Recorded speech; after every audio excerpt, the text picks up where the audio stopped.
Welcome back, everybody, to the TIZZ Talk Podcast. This is a real special episode. I know they're all special. I know I always say that, but this is a collaboration podcast, basically. I was interviewed by a friend of mine who runs a podcast called Is Dallas Okay? I was pretty thrilled that she wanted me on the show, and we had a nice little interview, but just wanted to give you guys a heads up on what you're about to listen to here. So I am posting this obviously on mine, but you can find her at her podcast is Dallas Okay with a question mark. Check it out. Definitely worth a listen. Anyways, guys, enjoy this show and this interview, and thanks again for tuning in to the TIZZ Talk Podcast.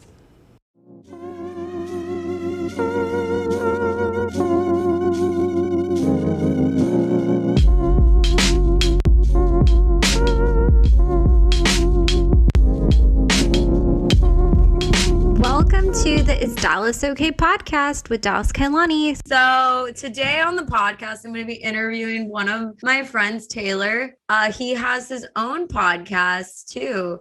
It's called the TIZZ Talk. You guys should check it out. And here we go. So, hey, Tay, what's going on? What's up, Dallas? Not a whole lot. It's been a very, very insanely crazy day for me today. Actually, yes, your podcast is, what is it called? What's Wrong with Dallas? Or it's something like that, right? Dallas Okay. Is Dallas Okay? Everything, guys. Everything. I mean, I should rename my podcast is the TIZZ Okay, because sometimes I'm not. But I was pretty stoked to see that you got your podcast up and going, and yes. To all your listeners, my name is Taylor, but people like to call me Chuck. They call me Chuck Taylor, which eventually turned into Chuck TIZZ. I don't know how, don't ask me. And that is how the name, the TIZZ Talk Podcast, came about. And I started it back in, I believe it was November of 2019, very unstructured, had no clue what I was doing. But over the past 18 months, it's ramped up quite a bit.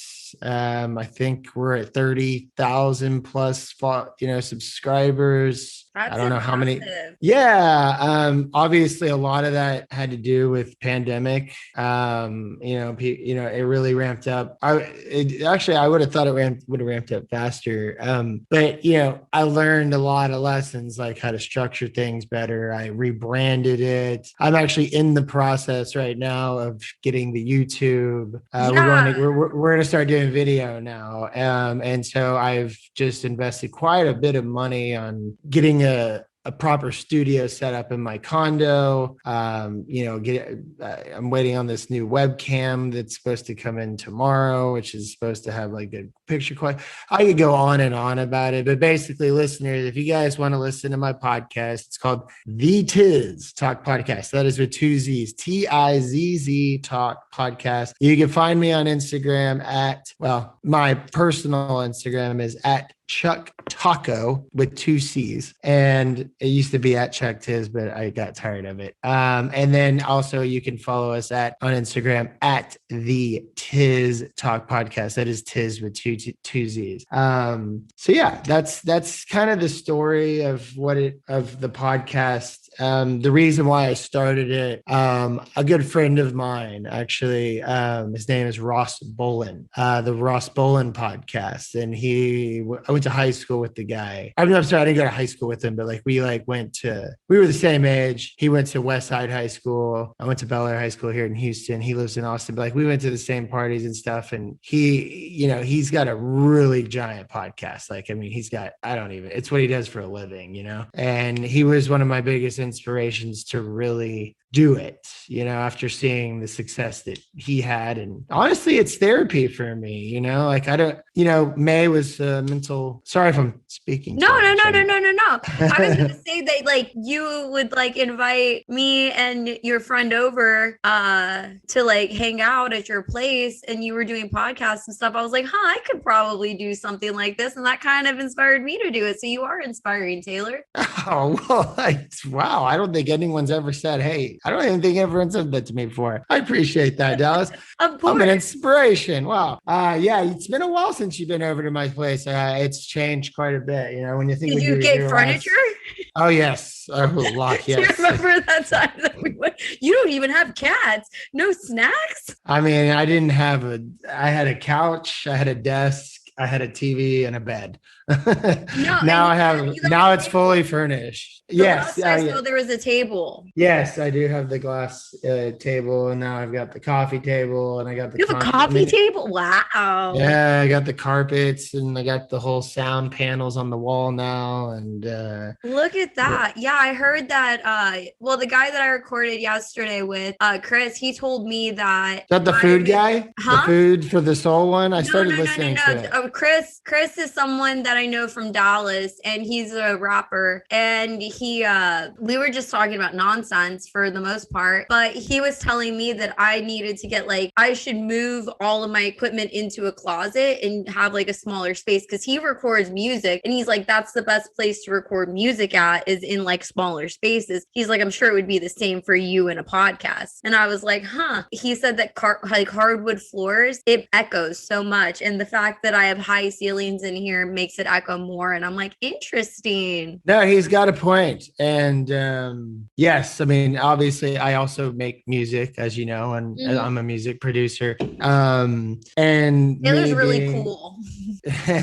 Well, me being a producer, a sound engineer, a musical producer, running a podcast, having hardwood floors with no carpet for the longest time. And, I finally have I'm making some money off of this podcast. It's not like it's just passive income. Is key. Yeah, but it's not, the whole point of it is not about the money. I do this for fun. I do the podcast for fun. It's therapy for me. Because you also have a regular day job, but these are just kind of your passion projects. So it's if it reaches 10, that's how I kind of feel about it. If it reaches 10 people, that's cool. Exactly. I had no clue. I just started running this thing off my phone, and then I started investing into equipment and things like that. And, it's fun. And so the TIZZ Talk podcast, there would be times where we go months without dropping an episode, and, we were losing listenership. And so we ramped it up. I rebranded it. Consistency is key. It really is. And it's such a saturated market right now. I mean, everybody's got a podcast. Seriously. But what I found out is that if you have over, I think it's 150 listeners per episode, you're considered already in the top 30% of podcasts, because that's a lot of listeners. Yeah. And I try not to pay too much attention to all the analytics, because again, this is just a passion project of mine. But, like I said, it's cool that people, are digging my show. And honestly, I subscribe to you on the Apple Podcast and Spotify now. So I got you on tap. I was listening to the latest one you did. I think it was Food for the Soul. I didn't finish the episode, but I did listen to probably about the first 15 to 20 minutes while I had a chance to at work. We talk about a lot of nonsense with your friend. I think he was from Amarillo or something. Yeah, he's starting a food truck up there. Awesome, man. That's awesome. I know. And it seems a lot of the people that I talk to, they have regular jobs, and this is they've just kind of used their regular job funds to fund their project. And it's cool. That's basically what I'm doing in a sense. Well, because there are so many people that, because I'm on Hinge now, and when people ask me what I do, I tell them, I'm oh, I paint and I podcast. And then they're like, oh, so that's what you do for a living. And I'm like, no, I work at an investment bank. Like, I'm sorry. Oh, Wall Street, huh? Yeah, well, I do work at an investment bank. I don't have to clarify that I'm the office manager. I think you probably told me that, but I don't remember. That's funny. Speaking on investment banking today, guys, I'm a degenerate options and stock trader, day trader, literally. I did play the AMC short squeeze, and don't you drop financial knowledge on your podcast too sometimes? I am not a financial advisor, guys, but yes, I do like to say or give some advice. Like I have a co-host. That one of my best friends went to high school with him and everything, but he lives in Tennessee. And so my co-host, it's crazy to have a co-host who lives, 1,000 miles away. But it's, with technology these days, it's really easy to just to do these things, remote. And his name is Tony T, aka Too Woke to Go Broke. Anyway, so today I was gonna go into the office, but I woke up unfortunately at 3 a.m.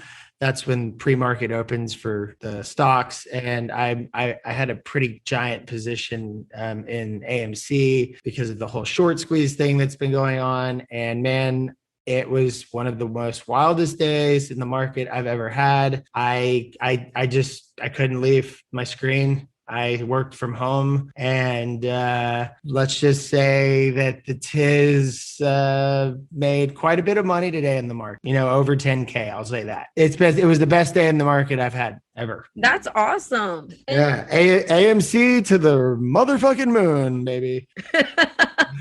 Or Dogecoin. I'm in Dogecoin too, actually. I'm holding Dogecoin as we speak. I am up. What am I up right now? I think I'm up.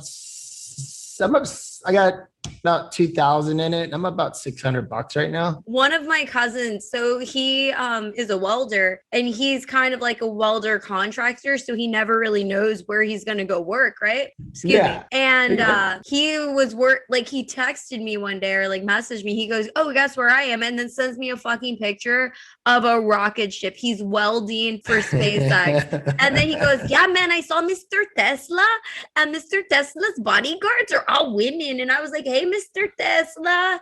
And I was like, his name is Elon Musk, right? And he's like, that's Mr. Tesla. So does he see? What do you know? He's a space ape. He's part of the moon gang. Rockets. Yeah. And he's like, so I'm like, little Mo, you have to let me get you on the podcast. You can talk about your time at SpaceX. And he goes, okay, man. Okay. Oh, he works. Wait, he works there? He's a welder, and he's welding the rocket ship. Oh, shit. Yeah. And he doesn't realize how cool that is. He's just like, look what I'm doing, man. Mr. Tesla. Mr. Tesla. And he's met Elon. Elon went out there and watched them build it one day. And he goes, he's so cool. He's so nice.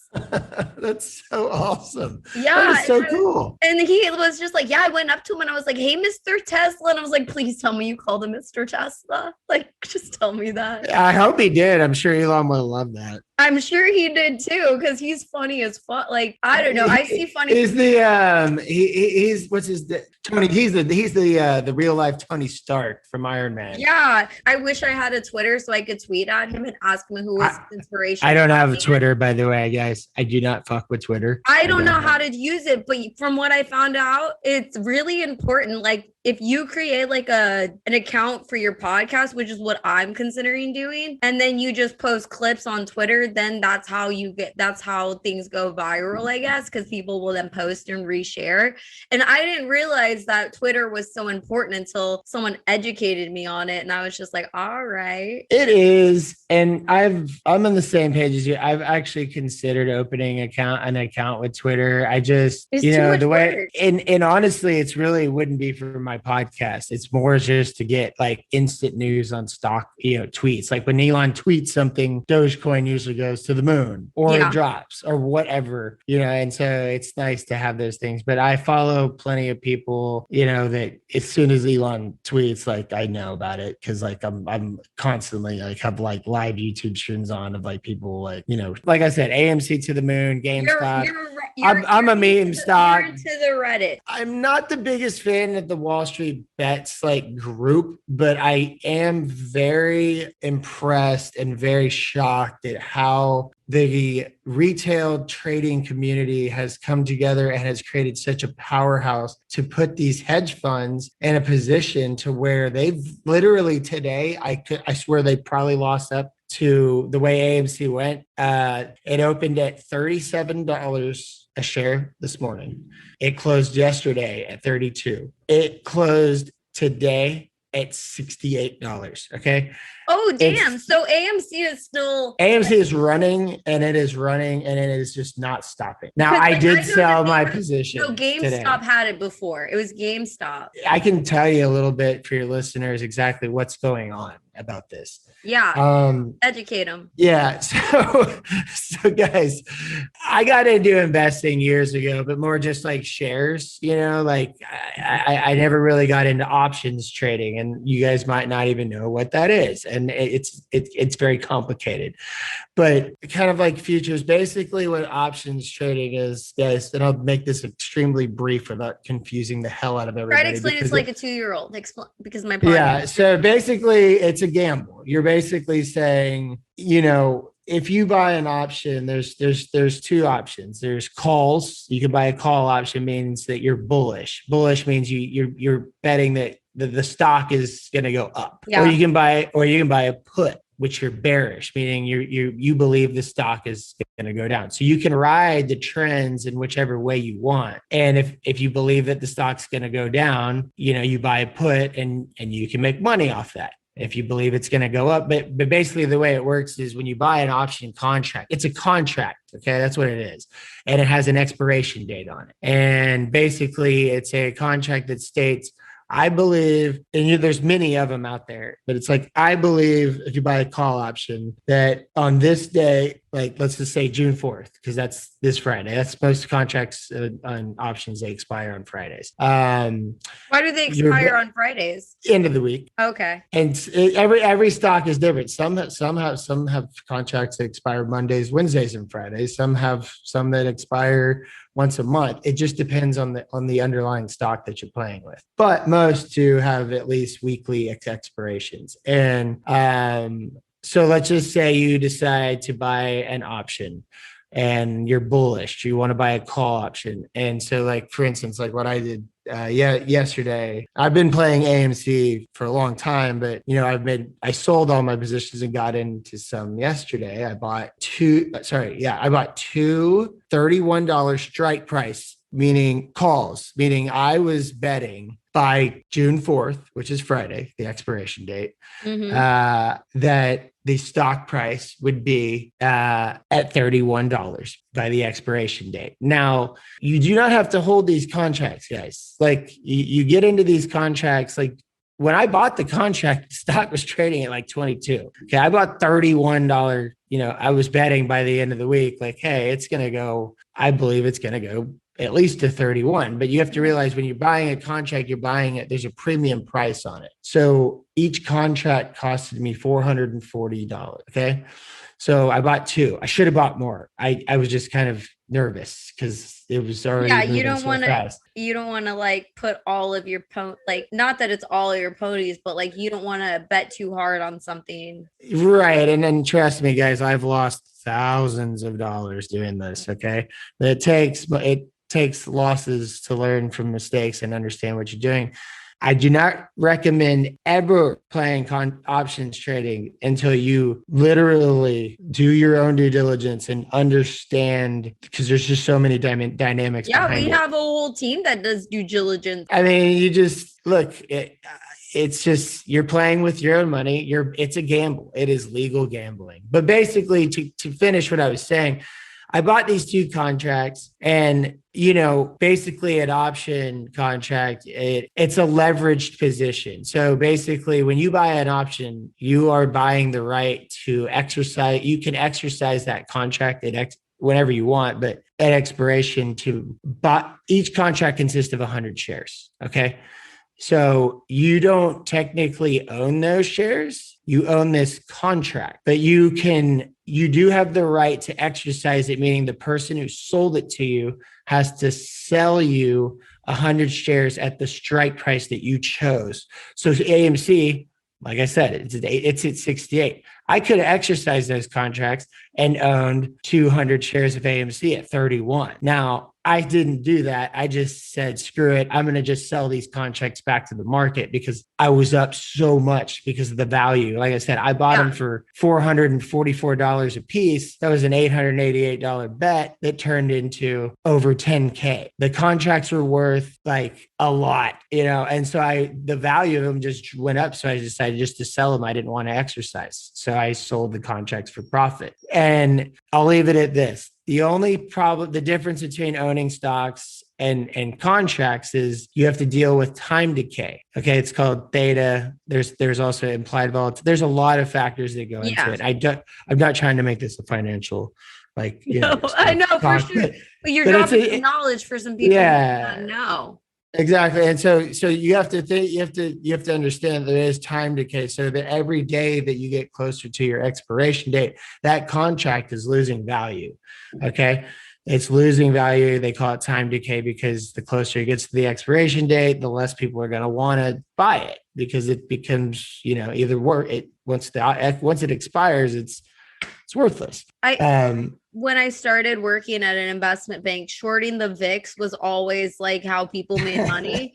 But I feel like that's not the way to make money anymore, is it? Oh, people short the VIX all the time. I mean, that the thing is about the VIX basically is just, it goes against the S&P 500 index stock. I mean, okay, perfect example. When Corona first hit back in February of last year in 2020, when the stock market was just tanking. I mean, thousands of points a day in the Dow Jones, the VIX went absolutely, it skyrocketed. Now, I didn't know about options trading back then. Had I known, I would have played options on the VIX, but I did buy VIX shares and it went parabolically high because I think right now the VIX is at $17, $20. It was it went from $17 to $80 in a week period, and I made a good amount of money on that. And then all of a sudden, they did the CARES Act or whatever Trump put in place back in March, and then the economy flipped around, and everybody started getting stimulus, and the VIX went right back down again, and then the stocks started rising. But it's just the complete opposite. It's basically when everything's going down, the VIX is going to go up. You know what they say? Stocks only go up, right? Yeah. I mean. So that's why people short the VIX a lot because it's typically down and it's smart to do so. It's a hedge, and that's what hedge funds do. And that's why GameStop, AMC, this whole short squeeze thing is because all these hedge funds have been betting and shorting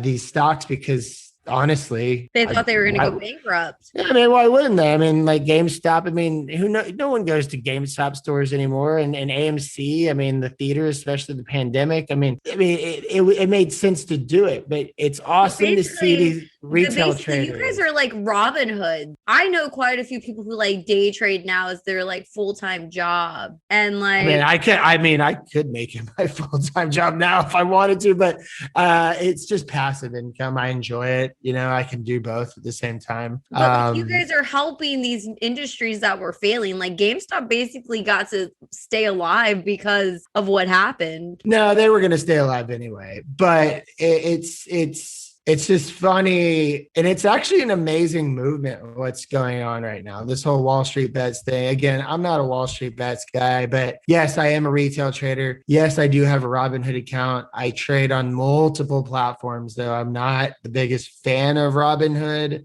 I've heard that. There's reasons behind it, but at the same time, it's very easy for me to trade on Robinhood if I'm on the go because I'm an option trader. It's so user friendly kind of thing comparatively to these other ones like phone apps and stuff. But I try to trade off the computer as much as possible. But it's nice to have, if I'm not a computer, Robinhood's a great app to have if you're in positions. And this whole thing is what they're doing. These hedge funds are all they're doing is they're betting, they're shorting these these stocks like AMC and GME or whatever, GameStop, because why not? I mean, it's smart for them to do that. At the same time, they own tons of shares of these companies, but they're selling. So what I'm doing is I'm buying calls, like I was stating earlier. They're selling calls against their shares. And so if someone exercises, like I said, they have those 100 shares to sell them. So what's happening though, and I'm sure some of your listeners already understand some of this, but what's happening is it's crazy to see this movement of all these retail traders getting together, and collectively it's a powerhouse against these hedge funds that have been untouchable till basically now, because I mean they got billions of dollars. And so shout out to Blackstone. Yeah, shout out to Blackstone. Cut the check, Blackstone. But yeah, no, it's just amazing to see the community of all these like retail traders, because you put everybody together, with enough money. I mean, that's competition right there. And so when everybody did their due diligence and they saw that the amount of shares on loan, or how shorted AMC and GameStop were, they're like, wow, like, let's start ramping this up. And everybody followed. And what happened is the price got driven up so high, these hedge funds were forced to get out of these short positions, which that means they actually, in return, they have to buy back these shares, which drives the price up even higher. That's why they call it a short squeeze. And so that's exactly what happened today with AMC, or actually this entire week. AMC is up like 300% for the week. It's insane. That's awesome. Yeah. And I mean, who would have thought? BlackBerry is another one of these meme stocks. Nokia. There's just, Wall Street bets, as much of a degenerates as they are. I'm a degenerate myself. I don't really follow them, but at the same time, I am a part of the. I'm a space ape, guys. I'm part of the Moon Gang. I do rock with these meme stocks. It's not the only thing, guys, that I'm invested in. It's all for fun. It's learning, and it's fun to make money with these people on YouTube and stuff. But that being said, and I'll leave it at this, I have a giant portfolio of stocks on another platform that I almost don't even look at it. That's just for long-term holding. And so that's just, there's no expiration dates on that stuff. It can go up, down. I don't care. It's going to be fine. But options, very dangerous. Okay. You can win a lot, but you can lose a lot of money. Yeah, I just wanted to harp on that a little bit, because that's exactly what I was doing today. I literally was just glued to my screen, like just staring at charts, and my eyes are killing me. Probably has like more adrenaline than like watching sports sometimes. Oh, I was doing backflips. I mean, I was like, woo! Like I was on the phone with people. We were like screaming because we're just watching AMC just go up, up, up. I mean, and I was just watching my portfolio just rise. And I was literally like doing backflips like here. It was insane. Like it was a very exciting day. At the same time, I had a lot of work to do. So I had to, conference calls, this, that, and the other and stuff. And guys, what I do for a living, I'm in the commercial real estate industry. That's my main job. Okay. I've been doing it for about 7 years. So I don't own properties. I am just an advisor for my clients. I help them, restructure leases or find them buildings or, leases at office building. It just depends on the situation. But that's what I do down here in Houston, Texas. Like I tell everyone else, I'm like, success only works if you go at it Red Rover style, instead of thinking like, I got to do this shit by myself because I want to be the most successful person in the world. And it's like, yeah, that's cool. But like, if you do it Red Rover style, like nobody can stop like that wall of people coming that way. Like Red Rover over, let TIZZ Talk come over. Yeah, like that's what I say. Like that's just my belief system. And I realize that's not everyone's belief system, but especially like women, like we're taught that like there's a boardroom, but only 3 women get a seat at it. So every woman here is fighting for those 3 seats. Now fight, bitches. Like are y'all back in the office fully? Like no, what's up? we're going back 2 days a month. Wow. Yeah. I mean, that's what I was driving at. It's like, this whole pandemic thing has just screwed the whole office market up. Industrial, like I was saying, stayed strong. It was the strongest asset class because most of the quote unquote essential workers, need to be in these warehouses and get stuff done. And so that asset class didn't really get touched, but office space has gotten crushed over the past 14 months, I guess. I believe it. Everyone's realizing there's so much vacancy. And that's the other thing. It's like, not only did everybody just couldn't go into the office, this whole Zoom phenomenon and, the technology, it's cheaper for companies to just say, hey, work from home. We don't want to pay 50 grand a month anymore for this office. You don't need to fly to New York for a conference. Like you can just take that shit over Zoom now. I mean, it's crazy. It's just insane. And technology these days, it's amazing. It grows exponentially. I mean, think about this. 10 years ago, 2011. I mean, we had Facebook. I think Instagram was around back then, but like, it's wild to me. I mean, I thought things were cool, but like technology was awesome back then. Look what's going on now. I mean, I run a podcast and my co-host lives 1,000 miles away from me. Okay. Like, do they live in Nashville? He lives in Knoxville. Knoxville. Isn't that where like Elvis is from? Yeah. So he lives in Knoxville. He's from Houston. He went to Bel Air High School with me and everything, but he decided to move out there and get into the residential real estate market because it's such a hot market. Well, residential real estate right now, honestly, is on fire. It's actually in a bubble, in my opinion, because I've seen The Big Short. I'm gonna wait to buy a home. Yeah, no. People, please, for the love of whatever you believe in, don't listen to me, but like, I get it. Interest rates are like at 0% or very low, but like, that has driven, especially in places like Texas or like Tennessee or places, we're about to see a lot of homeless people in the future. That's already happening. I don't know when the last time you were in Austin, but there's tent cities everywhere. It's unbelievable what's going on. Move to Austin? I would move to like the Valley or something, like go live. Well, I get Austin's pretty, but like I would go live in like New Braunfels instead and live in a tent. I think it's more of like, I've never been homeless and I'm very like fortunate that I haven't. Trust me, guys, I've gone through very tough financial times, even in my 30s. But what I'm getting at is I think there's too many resources in Austin for them, like how, instead of just being out in the middle of like, nowhere.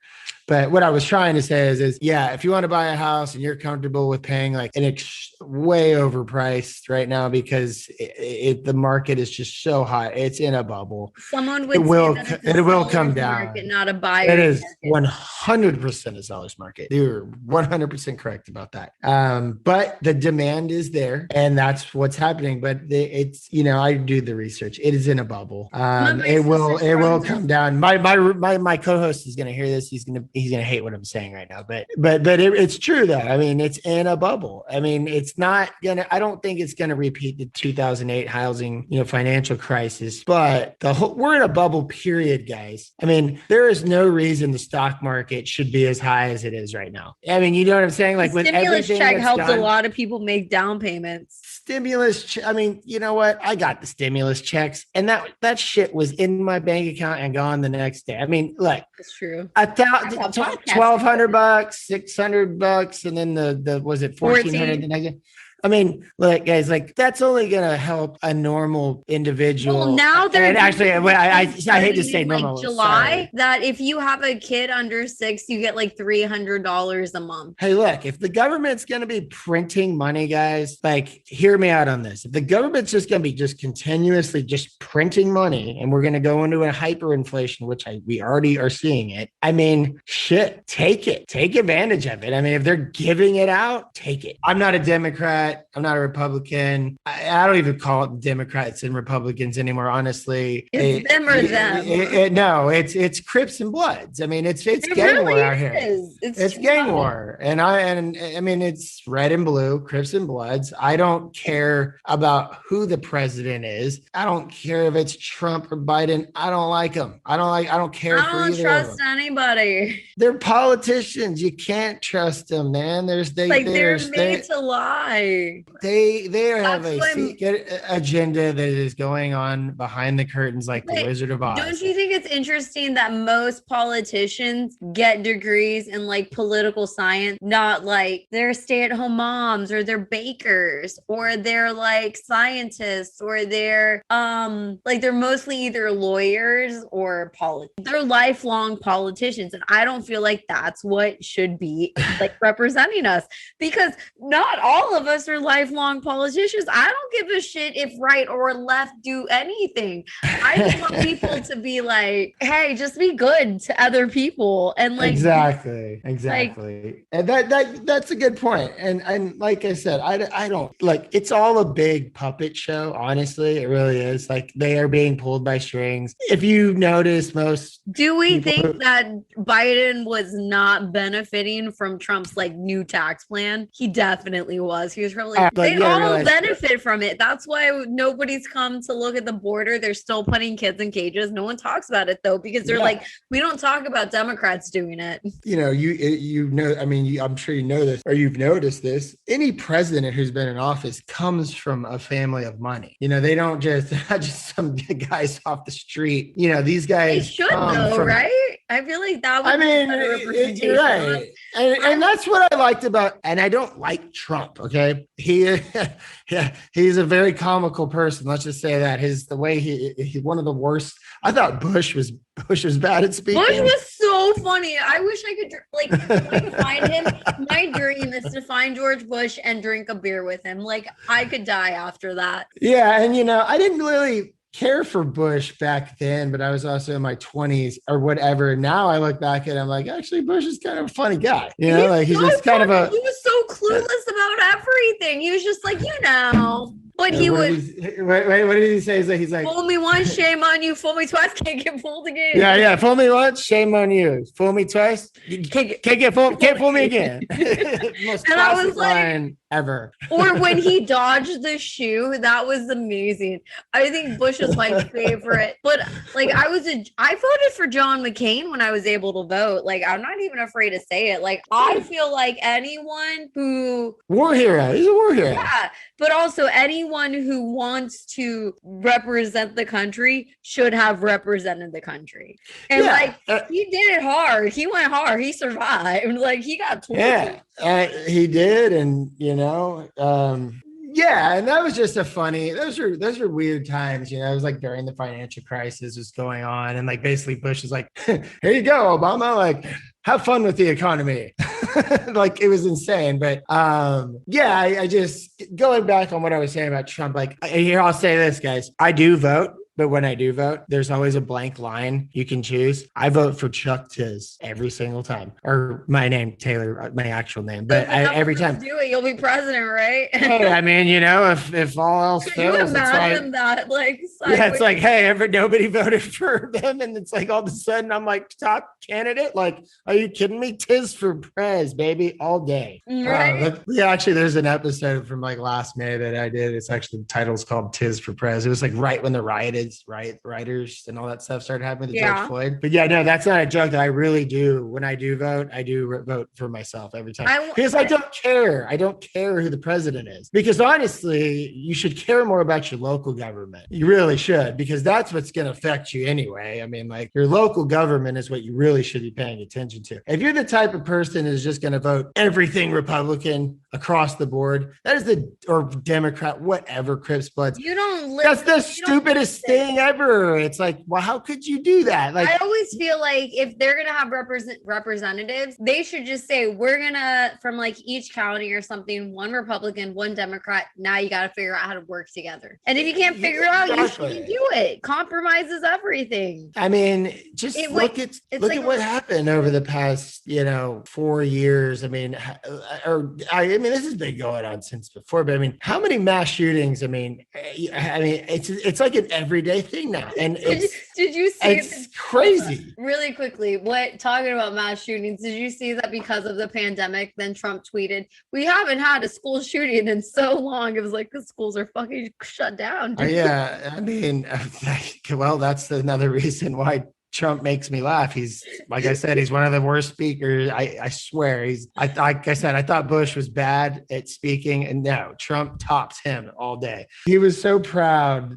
I'll never forget this, even though he was like, basically the election was basically almost done at this point. And I think Biden was already cued in to go. He came on TV and he's like, I just want to say, I'm very proud under my presidency that the Dow Jones Industrial has officially hit 30,000 points or whatever. And it's like, dude, get the fuck out of here with that shit, man. Like, nobody cares about the Dow Jones hitting 30,000. Like, dude, if that's what you got to come on TV and say, like, if that's all you care about, then there's a reason why so many people do not like you.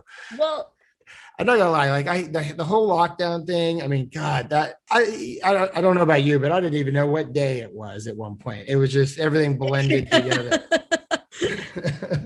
I'm a mom, so every other day I knew what day it was. But there was a point where, like, I understand. It's just like, I was going berserk. I was just, but you know what it taught me though? Like, it really did it. I've always been like a very extroverted person. Like I talk a lot, as you can tell. And I just loved going out and this and that and the other. Like, I'm a people person, but man, when the whole pandemic thing hit and, everything was shut down, I learned to accept you're kind of spending time to myself. And it's when I really started ramping up the TIZZ Talk podcast. And like I said, it's therapy for me because, I mean, Dallas, I've been through so much shit in my life. I've lost so many friends. I've heard just from, okay. So if you don't know, I know TIZZ because he's really good friends with the comedian. Shout out to the comedian. Shout out to the comedian. Yeah, he's cool. I'm just the third party here. Yeah, I am cool though. He'll realize it again. We shook on friendship, and I'm chill. So, like, whatever. Yeah, no, I think the comedian understands that, and I'm not gonna get in the middle of that. But I'm sure he realized. Hey, I've always dug you. I mean, you also know what I had to deal with. So. Yeah. What I had to deal with too with him. Remember that? Oh, I know. You called me one day at like 3 a.m. and you were like, Dallas, this is what I had to do. And I was just like, it's okay. Hey, I'm not gonna say anything about this. I like the guy's a great guy, but I had to set him straight in a sense. And it honestly, since that happened, it changed his life. I mean, he's turned his life around. You advocated for me too when I didn't get picked up from the airport. I remember that. Yeah, because I got an Instagram message. Hey, can you call a comedian? Is he gonna pick me up from the airport? I'm like, probably not.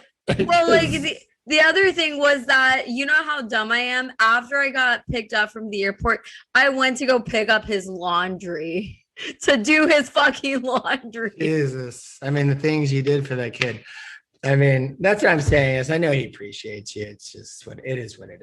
We got to build space to be able to have a friendship in the future. And you know what? That's fine. And that goes back to what we were just talking about. I mean, I've learned to be okay with spending time alone. And, I have a lot of hobbies. Like I said, I'm a stock option fanatic.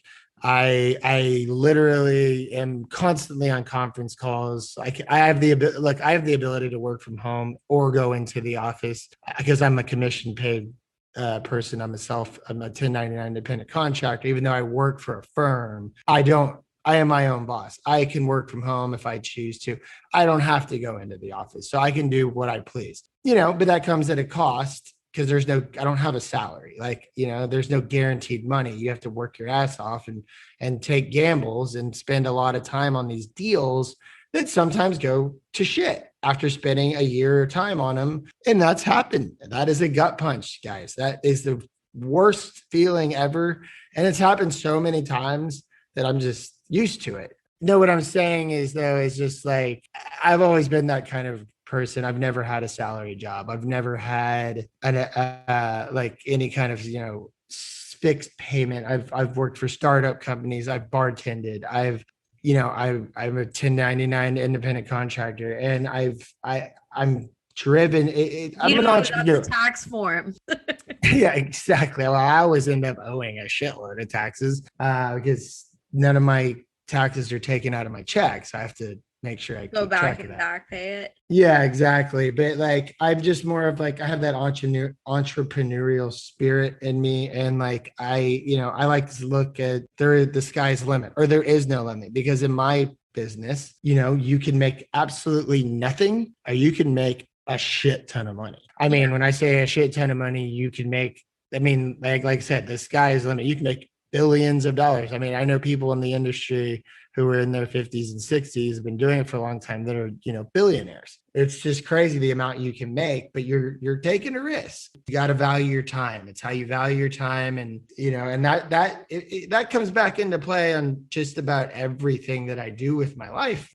Time is the biggest thing because you don't get it back. So you better make the most of it. Back. You got to make the most of it. And anyways, I mean, guys, I'm sorry for just blabbing in my mouth.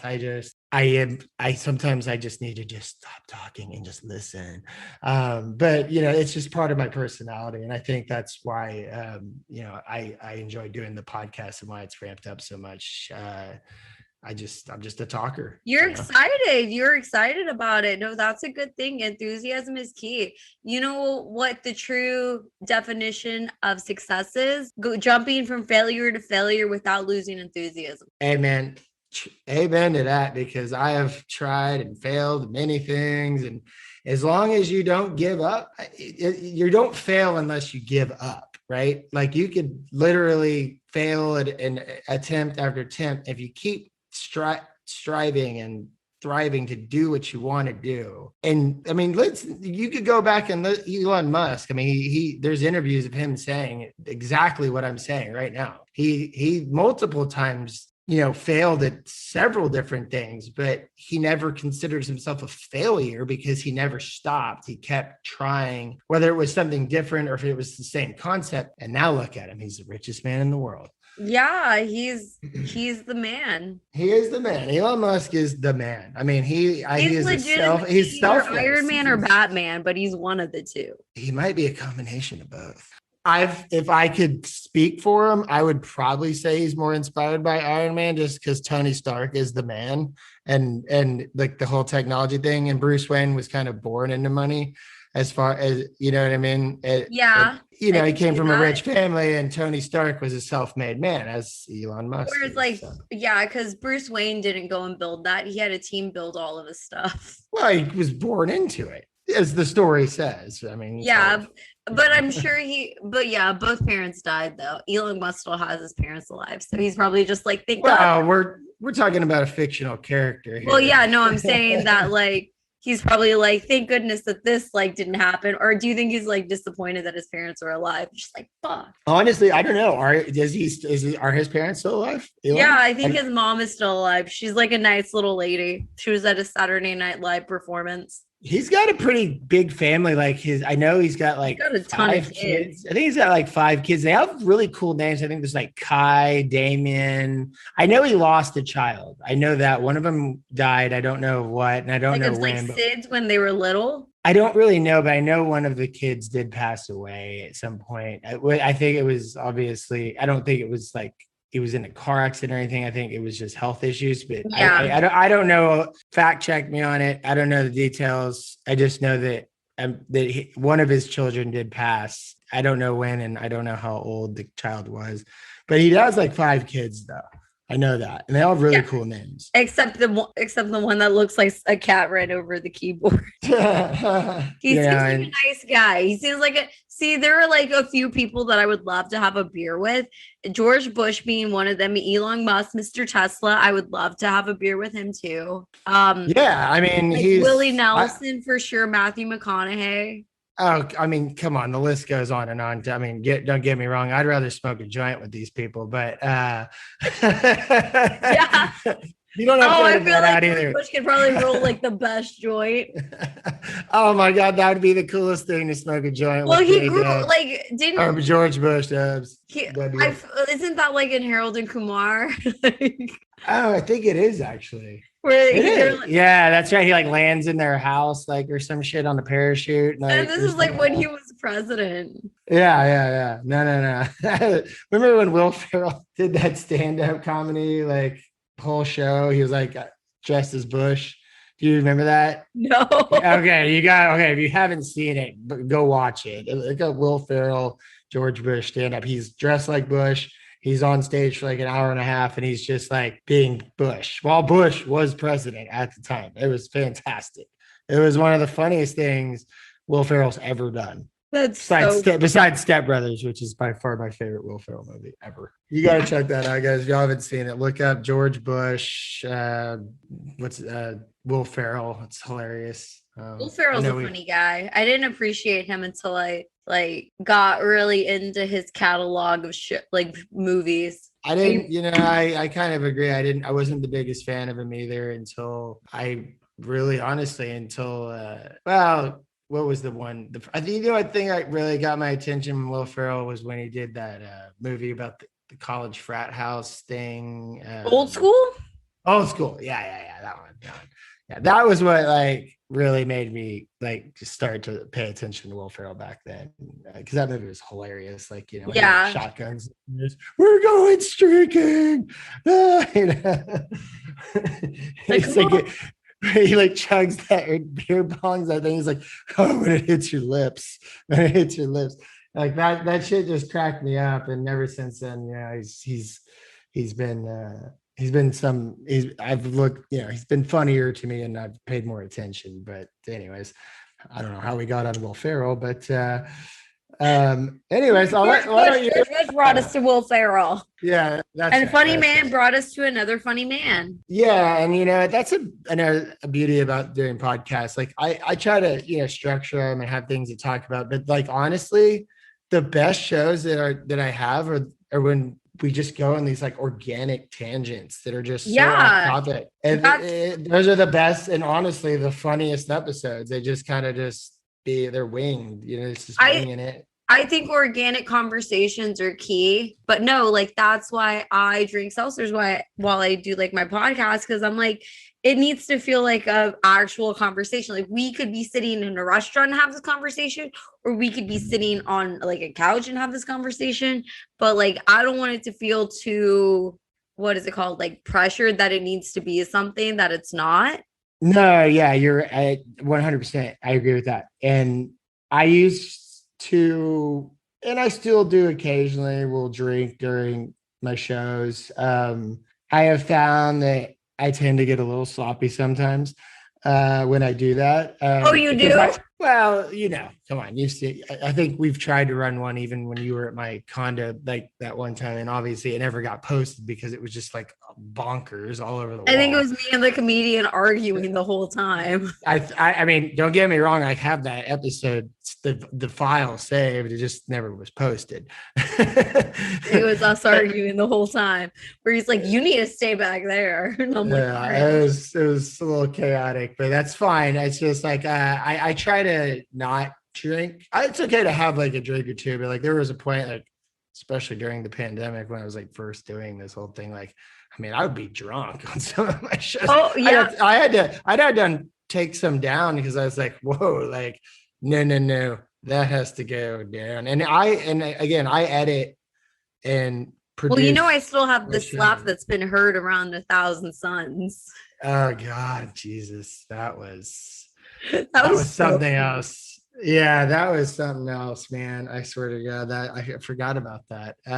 Slap that was heard.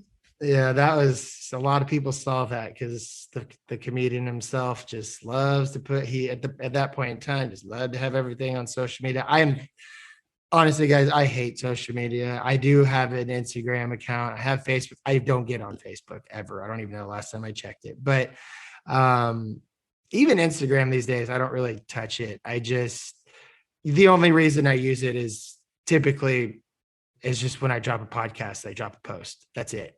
Literally. And occasionally I'll post something stupid, but like on the story. But other than that, like I'm over social media, like this whole TikTok thing. Like, it's not for me. It's like, there's just no privacy anymore. It's almost become just a big bragging platform, in my opinion, for the most part. Yeah, I'm not hating on anybody. I can 100% see that.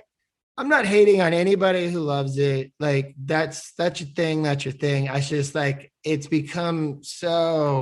turned into its own monster over the years. Like Instagram used to just be cool. People taking pictures of their food and now it's just turned into like advertisements and like models wearing barely nothing. And like, it's just insane. And I use social media backwards though. Like, when I share something, it's usually an overshare and it's never positive about myself. Yeah, well, I used to do that. Well, like I did. Well, like today I like posted a whole video because my coworker left his Rolex on his desk. And I was like, you either have to have really good karma to think that the universe will not let anyone like steal from you, or yeah. You must have a shit ton of money that you're just like, it's replaceable.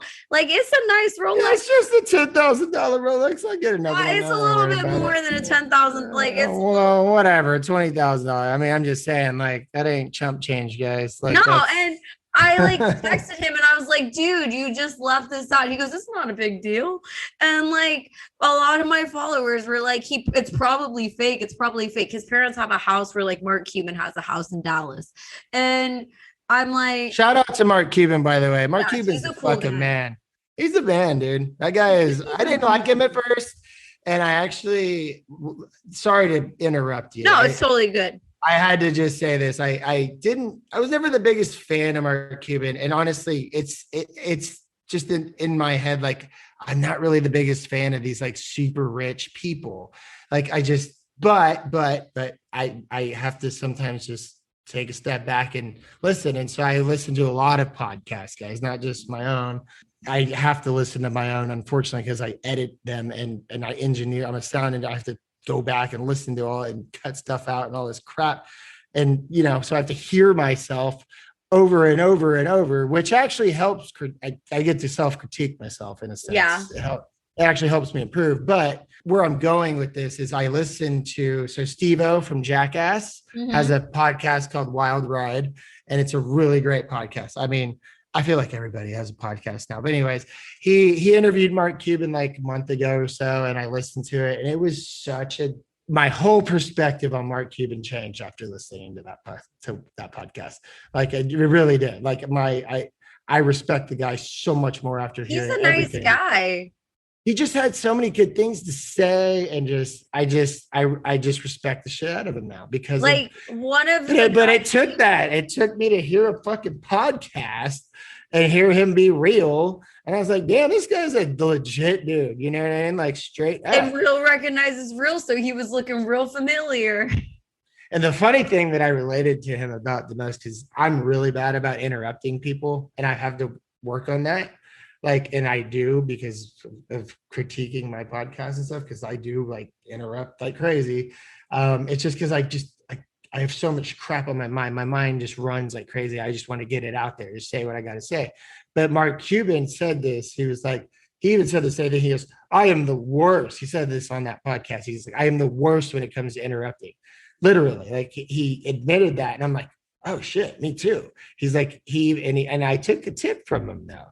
What was his tip? His tip was because he's an investor and he's invested in all this stuff. So when he goes into these meetings and stuff, like he would catch himself just interrupting and talking and not, talking over everybody. And so he brings a notepad into these meetings, and at the top right corner, he just writes in bold, as big letters as he can, the word listen, and just circles it. And so and I started doing that too. Just shut up and just listen and then speak. And I got that from Mark Cuban. And it actually is very helpful, honestly. That is smart. Yeah, it's just, well, people, like me, or people who just love to talk or whatever, get their shit off their mind. You need to listen to other people. It's not all about you. And I'm not saying I'm a selfish person. It's just how I am. But it's easy to try to like relate to the situation. So you like bring up a situation that you can like empathize or like draw a connection to. Yes. Yeah. And I'm working on it, and I've gotten much better. No, I'm totally the same way. Like I try to count to 3 in my head before I say something, but it doesn't always happen. I mean, it's impossible to consistently do that, especially like in the heat of the moment or whatever is going on. Like, I have a reputation of blowing up on people. I hate to say this. I'm a nice guy. I really am. I consider myself a nice person, a genuine you have a human long being. fuse, but when you blow up, it's just. But yeah, I'm having, and I am not ashamed, or I'm not embarrassed of this. I'm having serious issues with my family. It's been going on for over a year now, and not my whole entire family, but certain individuals. And all I can say is that, I blew up on them. I mean, I just, you pushed me to a point. I will snap on you, and it's bad. I shouldn't do that. You know why people do that though? It's because they're trying to set boundaries, but people aren't like respecting those boundaries. So like your first reaction is to get defensive, and like you're not even like, I did the same thing, and like your first reaction is, nope, we're gonna cut this shit short. And like some people say that I'm stoic, some people say that I'm cold, but it's like I can't feel anything right now, because if I do, it's only gonna be hurt, and it's not going to feel good. So I'm like, I can't let you know that you hurt me, because you clearly don't give a shit about how you make me feel. I can relate to that for sure. And I know where you're coming from. And like I said, like I have either burned plenty of bridges in my life with individuals, or I have chose to cut people out of my life for certain reasons, whether they were just a toxic person to be around, or whether they think I'm a toxic. And I know there's plenty of people that think I'm toxic. Shit. I went from having a you love the shout outs. Is that no, I have 2 or 3 sponsors. I feel like the only people who would sponsor me would be like male enhancement supplements and like menstrual cups or something.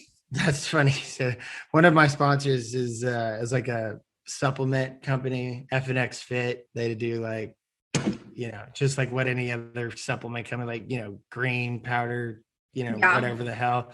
I mean, I have tried most of their products since they are a sponsor of mine, but I don't really make too much money off of that. I mean, it's just, they reached out, and I was like, sure, I'll take a sponsorship. Why not? Like, you know what I mean? So, but my main sponsor obviously is the platform that I run my show off of, which is anchor.fm. They are the biggest supporters, and that's where most of the money comes from.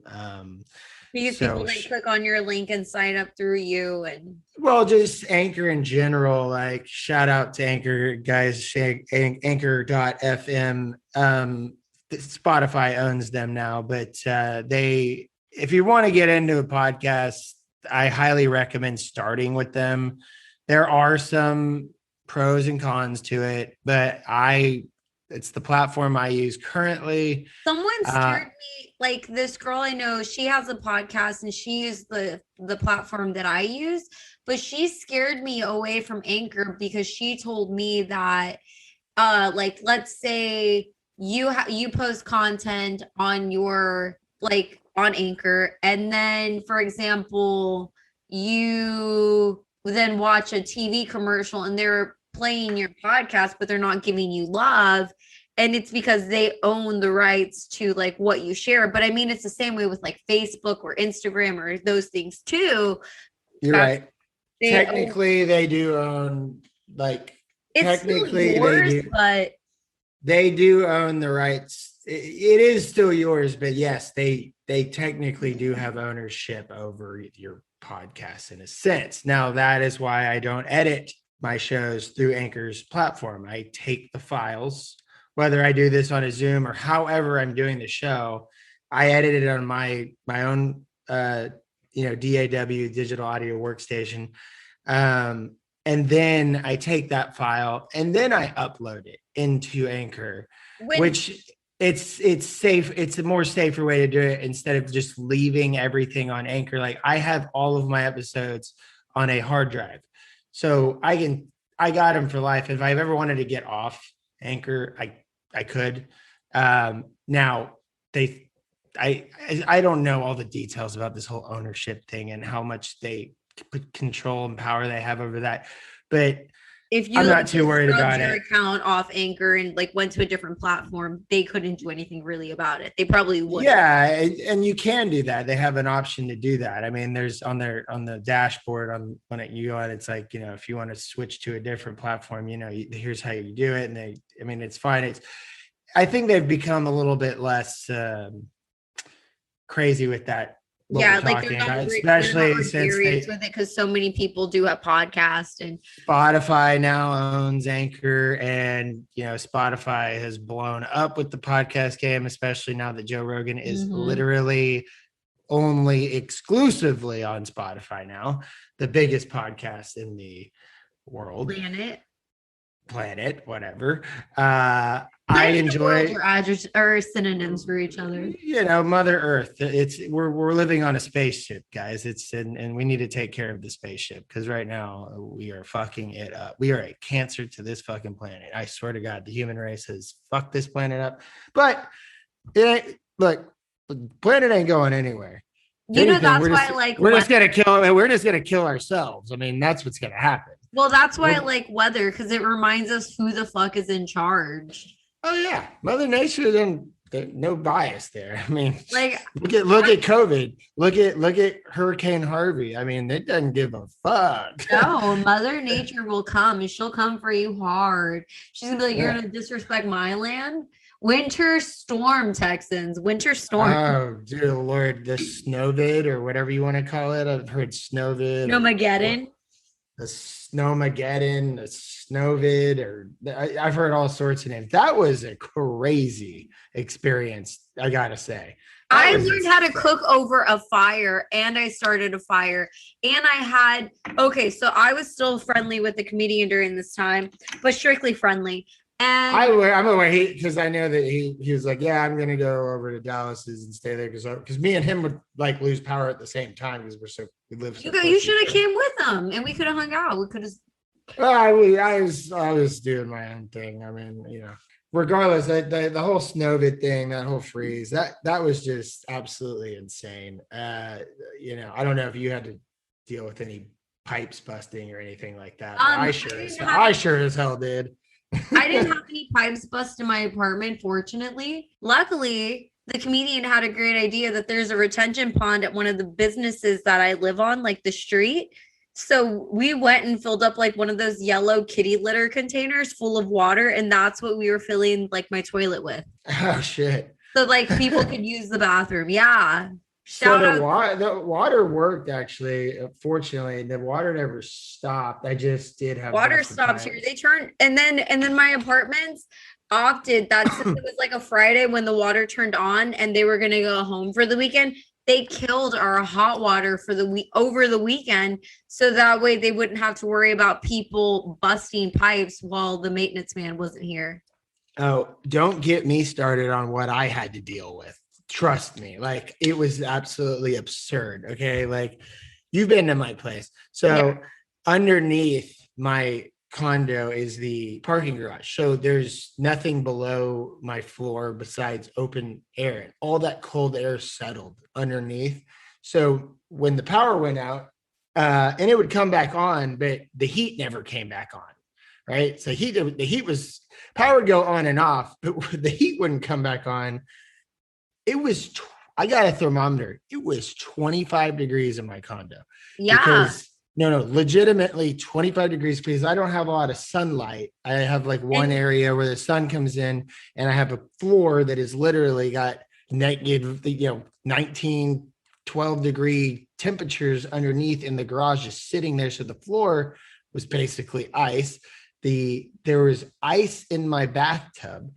I mean, it was absurd. And then I walk into my kitchen one morning. It was like the third day. It was freezing cold. The power was off. I walk in the kitchen and I look down and I'm like, oh shit, there's about an inch or two of water in here. What the fuck is going on? Like, I could not tell where it was coming from. Sure enough, I had 3 busted pipes, and it somehow I didn't see it through the wall because I guess the paint was so thick. Mm-hmm. It found a way to leak out through some way through the kitchen. So anyways, I had to deal with that. They had to come in and they had to cut all the drywall out and all this crap. It was just a mess, man. It was crazy, but that was just an experience, that I'll never forget. And I didn't get heat. We didn't get heat and hot water back for about a week. Like it was like 10 days. There was a 10-day period of no heat, no hot water. No, my God, it was real Houstonian. And then like within a week, it was like 78 degrees again. And you're just like, oh, I know. It was like, what the fuck? I was like, you want to talk about bipolar weather, guys? Like down here in Houston. I mean, look at it. It's June right now. And it's like, I don't think it's gotten above 85 degrees yet. We're supposed to have like 80-degree weather highs, like for the first half of the month. Well, it's been storming every single day, which is super unusual. Usually we're in a drought and there's fires. I mean, it's Houston. You never know what's going to happen. It's like we just said, it was like negative, degrees. I always feel like I'm new to Houston, but I've lived here for over 10 years now. Well, that's plenty of time. Yeah. And I'm like, wow, like I feel like I'm so new because there's still so much to explore, but I'm like, I should be used to this weather, but it's not. Like I was wearing shorts one Christmas day and I'm like, this isn't normal. Yeah, some winters it just like doesn't get cold, and some winters it gets absolutely freezing, and then some summers are mild. Some summers are dry, some summers it rains, and then you got to deal with the fucking hurricane situation, which last year we were blessed to not have one hurricane come. And considering that they made it through the whole alphabet, and then they had to switch to like the other the Greeks. Yeah, they go to the Greeks. Last year's hurricane season was insane. I'm a surfer, guys. I surf all the time. I grew up surfing here on the Gulf Coast. I lived in California for like a decade, but I'm back in the good old H-town, but we have surf here. People wouldn't think, but so I am like one of those like storm chasers, like, when the hurricanes hit the Gulf, you don't want to surf if it's coming directly towards you, but if they go towards Florida or whatever, like, we get the waves from them, and I like literally like just sit there and just wait for those days, It's the TIZZ Talk Podcast.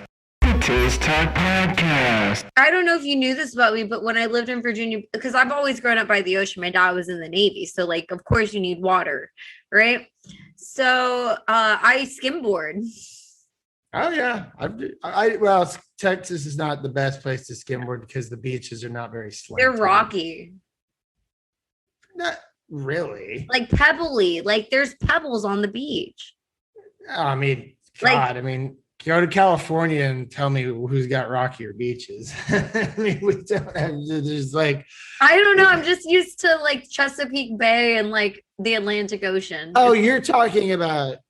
Oh, you're saying that.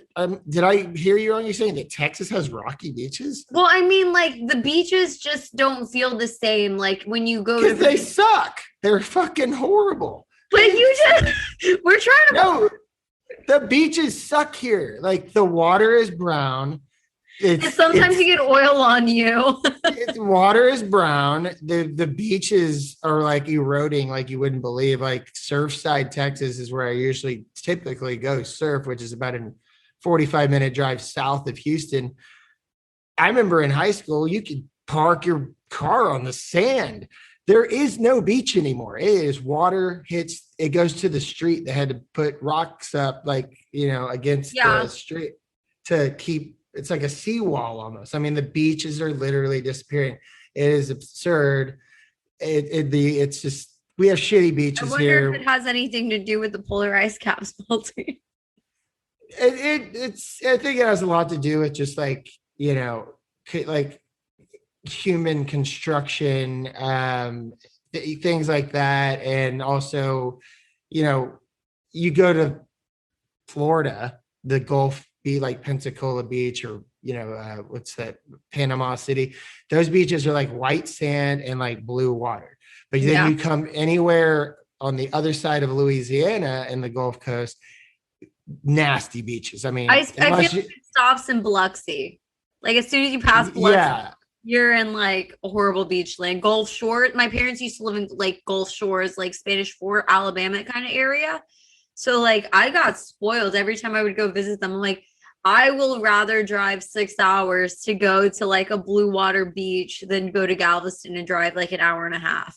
Oh yeah. I mean, and the reason why we have such nasty water, it's not nasty, it's just there's a lot of sediment in it. I mean, it is nasty. I mean, who knows? Are we on the dirty side of the Mississippi? Yeah, that's the thing. Is so the prevailing winds for the Gulf Coast area is from the southeast. So anytime all these, especially the Mississippi River, any of these rivers, the current is pushing towards us, and it's pushing away from, Florida, Panhandle, all that. So that's why we get the nasty water. But there's been times, like I saw during the pandemic, a lot of people posted that we were getting blue water on our side. And I was like, because there's a lot less people driving, there's a lot less pollution happening. No, that's no. I'm sorry to say that's not the reason why. We do get our days of clear greenish blue water, and that all has to do with how much rain and how much the rivers are outpouring, and also just the wave activity that can churn up the sand and stuff. So there, you go to South Padre Island, I mean, the water's a little bit more blue down there, and there's a reason for that. It's because it's just so far away from all the rivers and the sediment, and once you get down that far away, it's kind of starts to get nicer. I have a question about surfing. Sure. So I know that the moon like helps with the waves. So like do waves get better on full moons versus like new moons? So you're talking about the tides, and tides are driven by the gravitational pull of the moon, with the earth, and that's how tides work. It depends on where you are surfing. In the Gulf Coast, you're surfing in like Costa Rica, Costa Rica, it makes a huge difference because the closer you get to the equator, the more of the bigger the tide swings are. It could be in Texas, we're talking, maybe like a couple feet of difference in water displacement or whatever, or extra water, whatever. But in Costa Rica, which I've been to many, many, many, many times to surf or whatever, they are so closer to the equator that we're talking about 12 feet tide swings every, 11 to 12 hours. Yeah.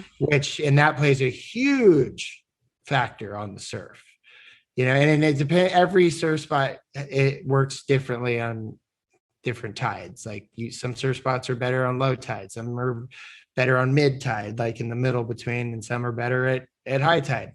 And then you have those crazy tides when the moon is closer to the earth at certain points where, yes, that it even has more dramatic effect. But it just depends on where you are. Every surf break reacts differently to tides, and Texas doesn't really matter here. It really doesn't. High tide, low tide, the surf's not that great anyway on here, so it's like whatever. It doesn't change anything. That's funny because like whenever like I lived in Japan, one of my brother's friends was trying to teach me how to surf in like Zushi Beach. And like I remember thinking like the Pacific Ocean is so different than the Atlantic. Oh yeah. Well, yeah, the Pacific Ocean is the largest body of water on the planet. And I mean, there's just so many factors that come into play. I mean, there's just so much, storm activity, whether it's in the Do you ever winters. worry about sharks?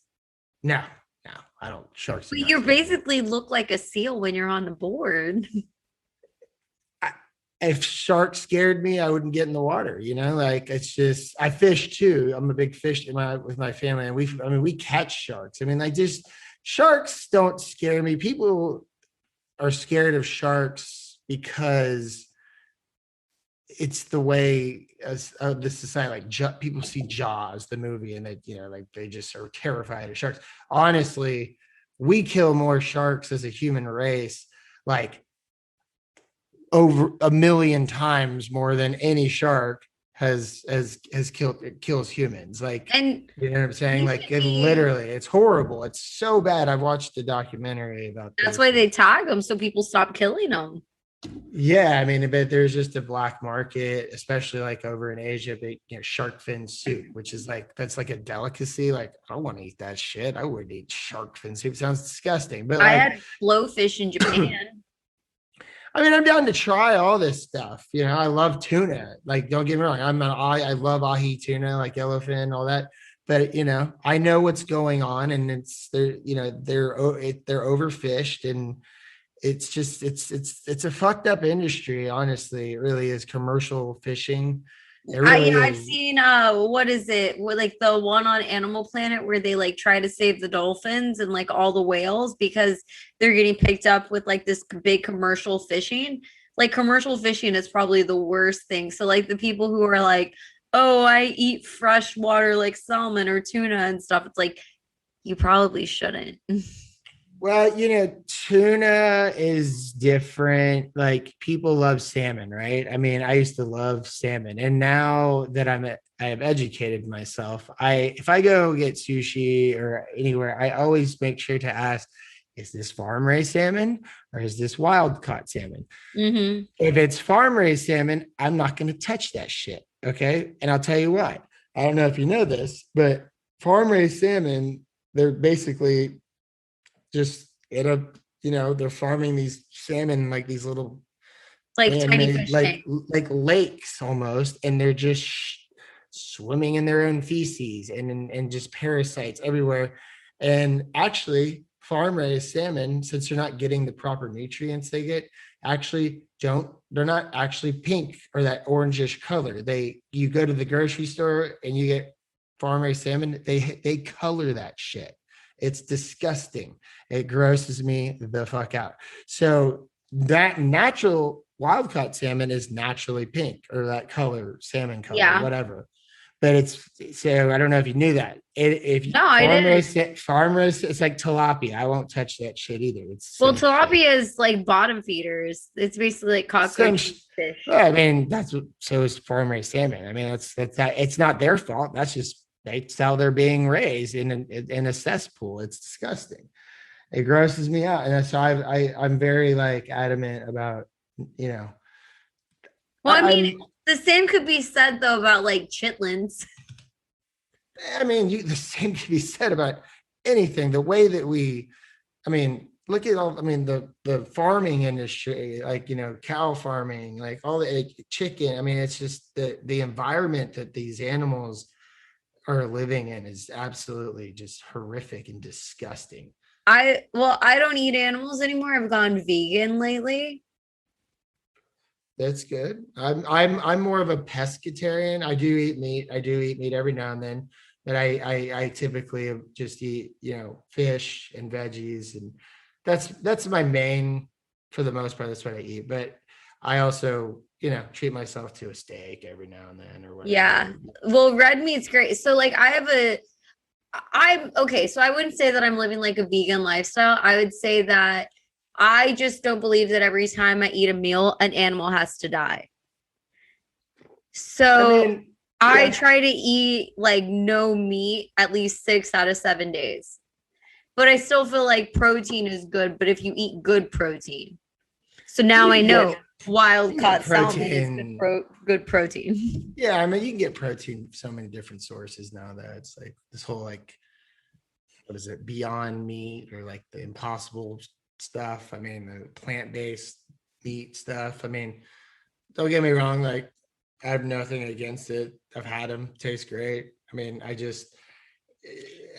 I don't know how, I don't know enough about it to really speak on it, but like, is it really like, good for you? Is it really, the amount of protein you need? I don't know. I don't know.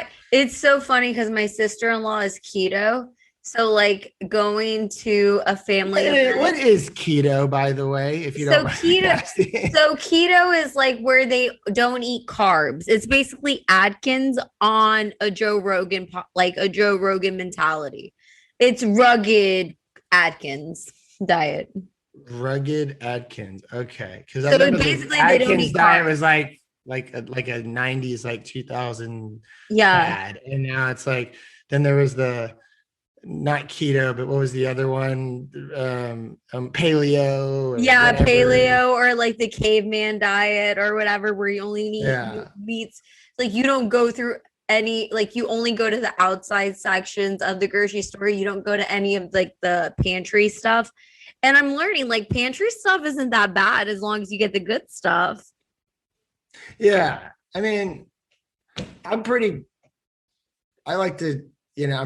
good about watching what I eat. And that's just because I genetically have high cholesterol, just and born you that also way. grew up in Houston, so you know good food places. Yeah, I mean, so you've had options to like either eat at like Timmy Chan's your whole life. Which shout out to Timmy Chan's, they're amazing. If you ever actually, I've never eaten at Timmy. You've never eaten at Timmy Chan's? It's never looked appealing to me. I don't know why. No, it's so great. Okay, so like if you ever are like Timmy Chan's is probably like a staple, I feel, of Houston. And like it's so great that when you go and you get a drink, they're like, you want red Kool-Aid or blue Kool-Aid? And you're like, what's the flavor? It's like red Kool-Aid or blue Kool-Aid. Yeah, I mean flavors.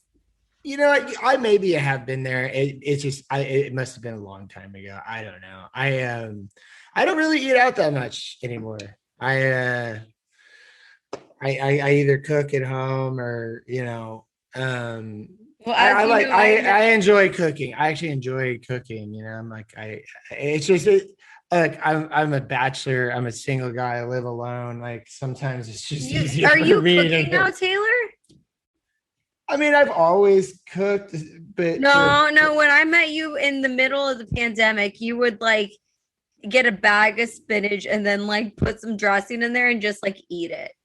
Yeah, the thing is that's what I was about to say is like now that I live alone, because I've always had roommates and all this stuff for years, and now I live alone, and it's just so much easier sometimes to just like run to the HEB and go pick up a pre-made meal or something, and it's more honestly I found it to be somewhat more cost effective because buying perishables and stuff, and as busy as I can be, like I usually just throw that shit away. I mean, at the end of the day. And so like I have, even as much as I like to cook, I haven't been cooking as much because I live alone, and it's just easier for me to just go pick something up real quick and I don't have to do the dishes. And it's honestly, I could go get a pizza from Domino's, which is right down the street, which is like horrible for you, but that pizza is gonna last me, I don't know, 2 days, 3 days, you know what I mean? Like, so it's like it's like $8. It's like it's cost efficient, but it's not something I would say that I would recommend eating every day. But even though there was a point in time that was what I was doing. You love Domino's, but no, that's okay because I used to. I don't love Domino's. It's just so close and so efficient. I'll go there. I lived where you live, like that's right, on the same street. That's right. You did. like that's where my first like my own Houston apartment was. And I hit up that Domino's and the burritos around the corner all the time. Like Yeah. there's that back alley that you can walk through so you don't have to walk through the Costco traffic. Yeah, I know what you're talking about. Yeah. Good Awesome. old, I'm not gonna say the name of my street, but yes. No, it is the street name is so funny because like people are like, oh, what's happening there? And I'm like, as you can see, apparently this. Because that's where I got pregnant with Orion at. Okay. It's a wild street. I mean, it's very like for as small of a street it is, it has a lot of traffic, like a lot of like activity on it. It's just like, I don't know.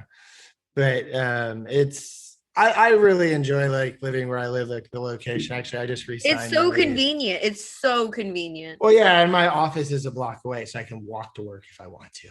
I used to work at the building that was connected to the theater right there.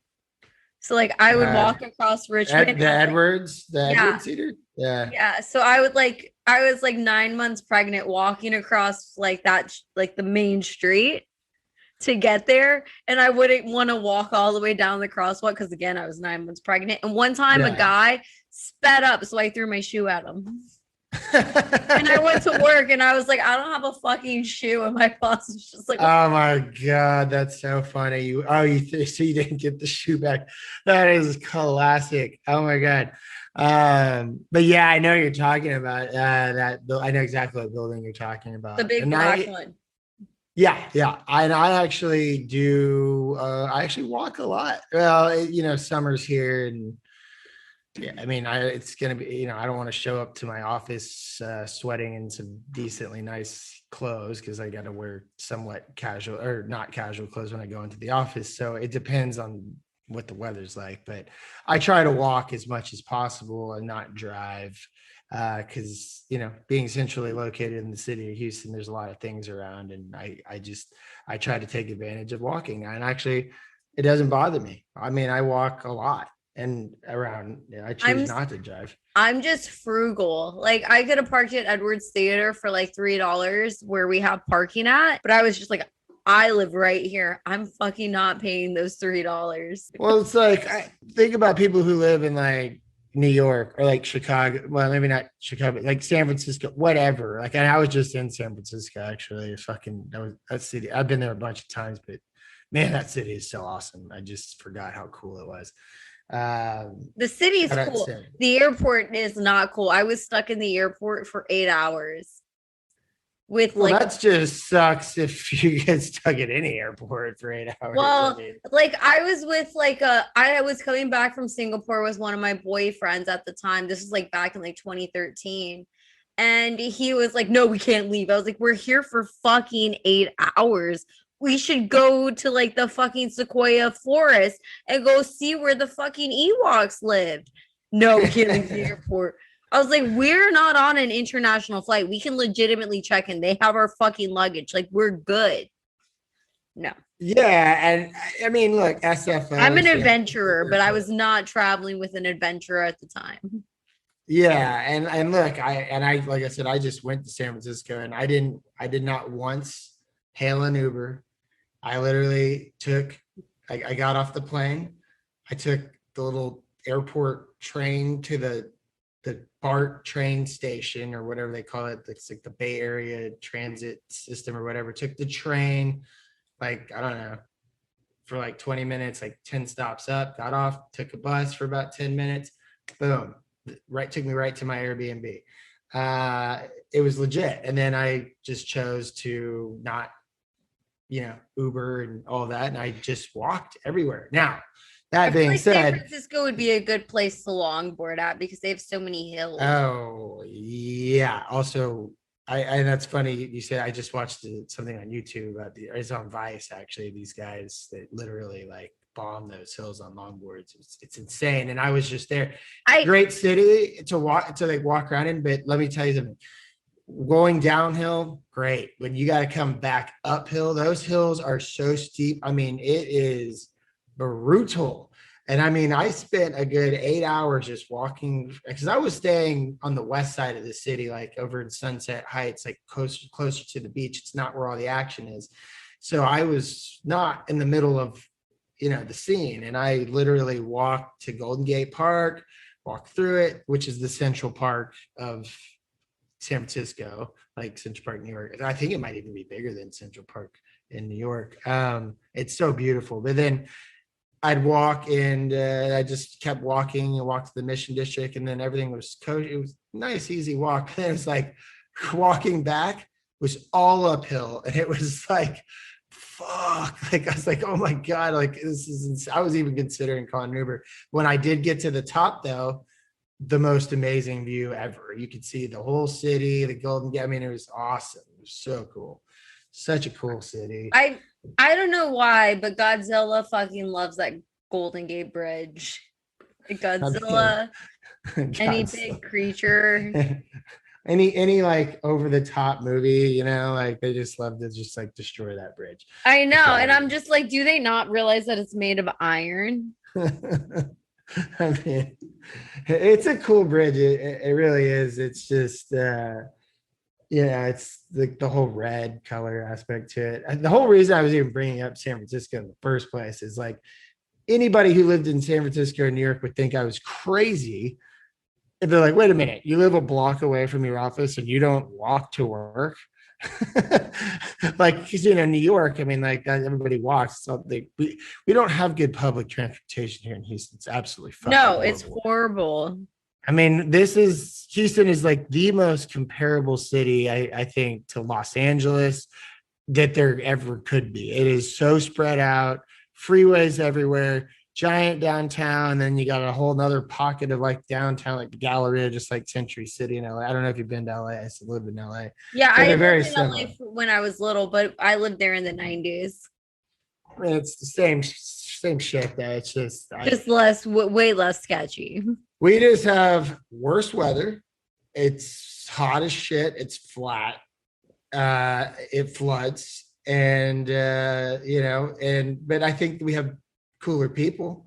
LA, for sure. The people in LA, honestly, sorry to any of my LA homies out there, but I know everyone I'm talking about, y'all aren't from LA, you just moved there. So this isn't really regarding you.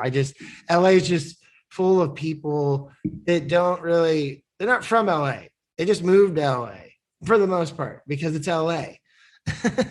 Now, I lived in San Diego for like 7 years, and that's the best. That is my favorite city ever. In California. Unpopular Texan opinion. I do enjoy a good In-N-Out burger. Oh, don't even get me started on that. I love In-N-Out burger, and like they're just the perfect size and like the perfect amount. Like I love Whataburger. Don't get me wrong. I mean, if you're from Houston and you don't like Whataburger, you're crazy. Like there's just too many options sometimes. And sometimes you just want like a nice, wholesome burger. Yeah. If I had to choose between the two, though, now that we have In-N-Out in Houston, just in certain areas, like not central, like you got to go like out.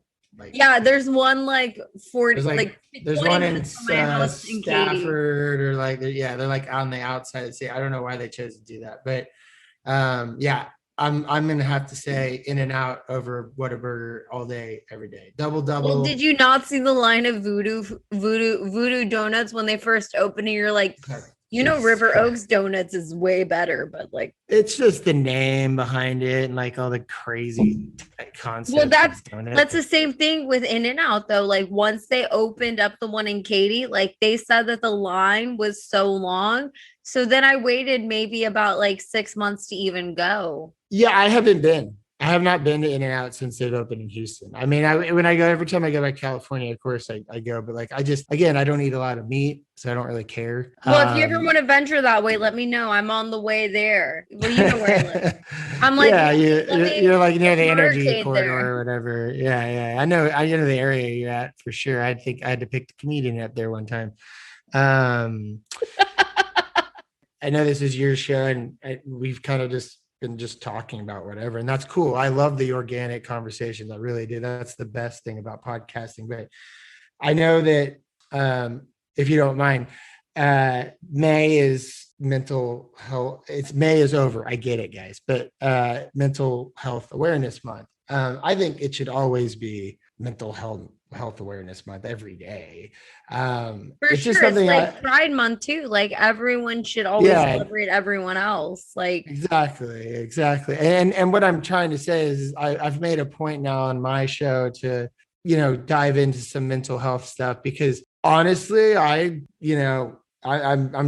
being honest here. I just recently went through.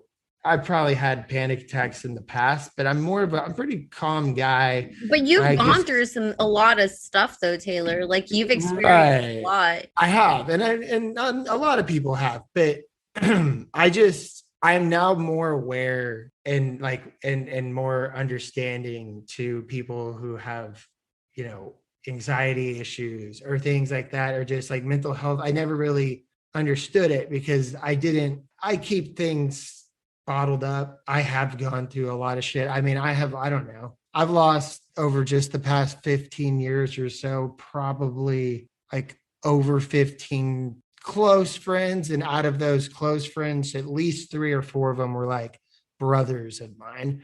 The most recent being about 2 years ago, I had a friend of mine who was shot and killed and murdered. And that fucked me up mentally. Yeah, no, for sure. I was in a very bad spot. People didn't even want to be around me. I was just such a mess.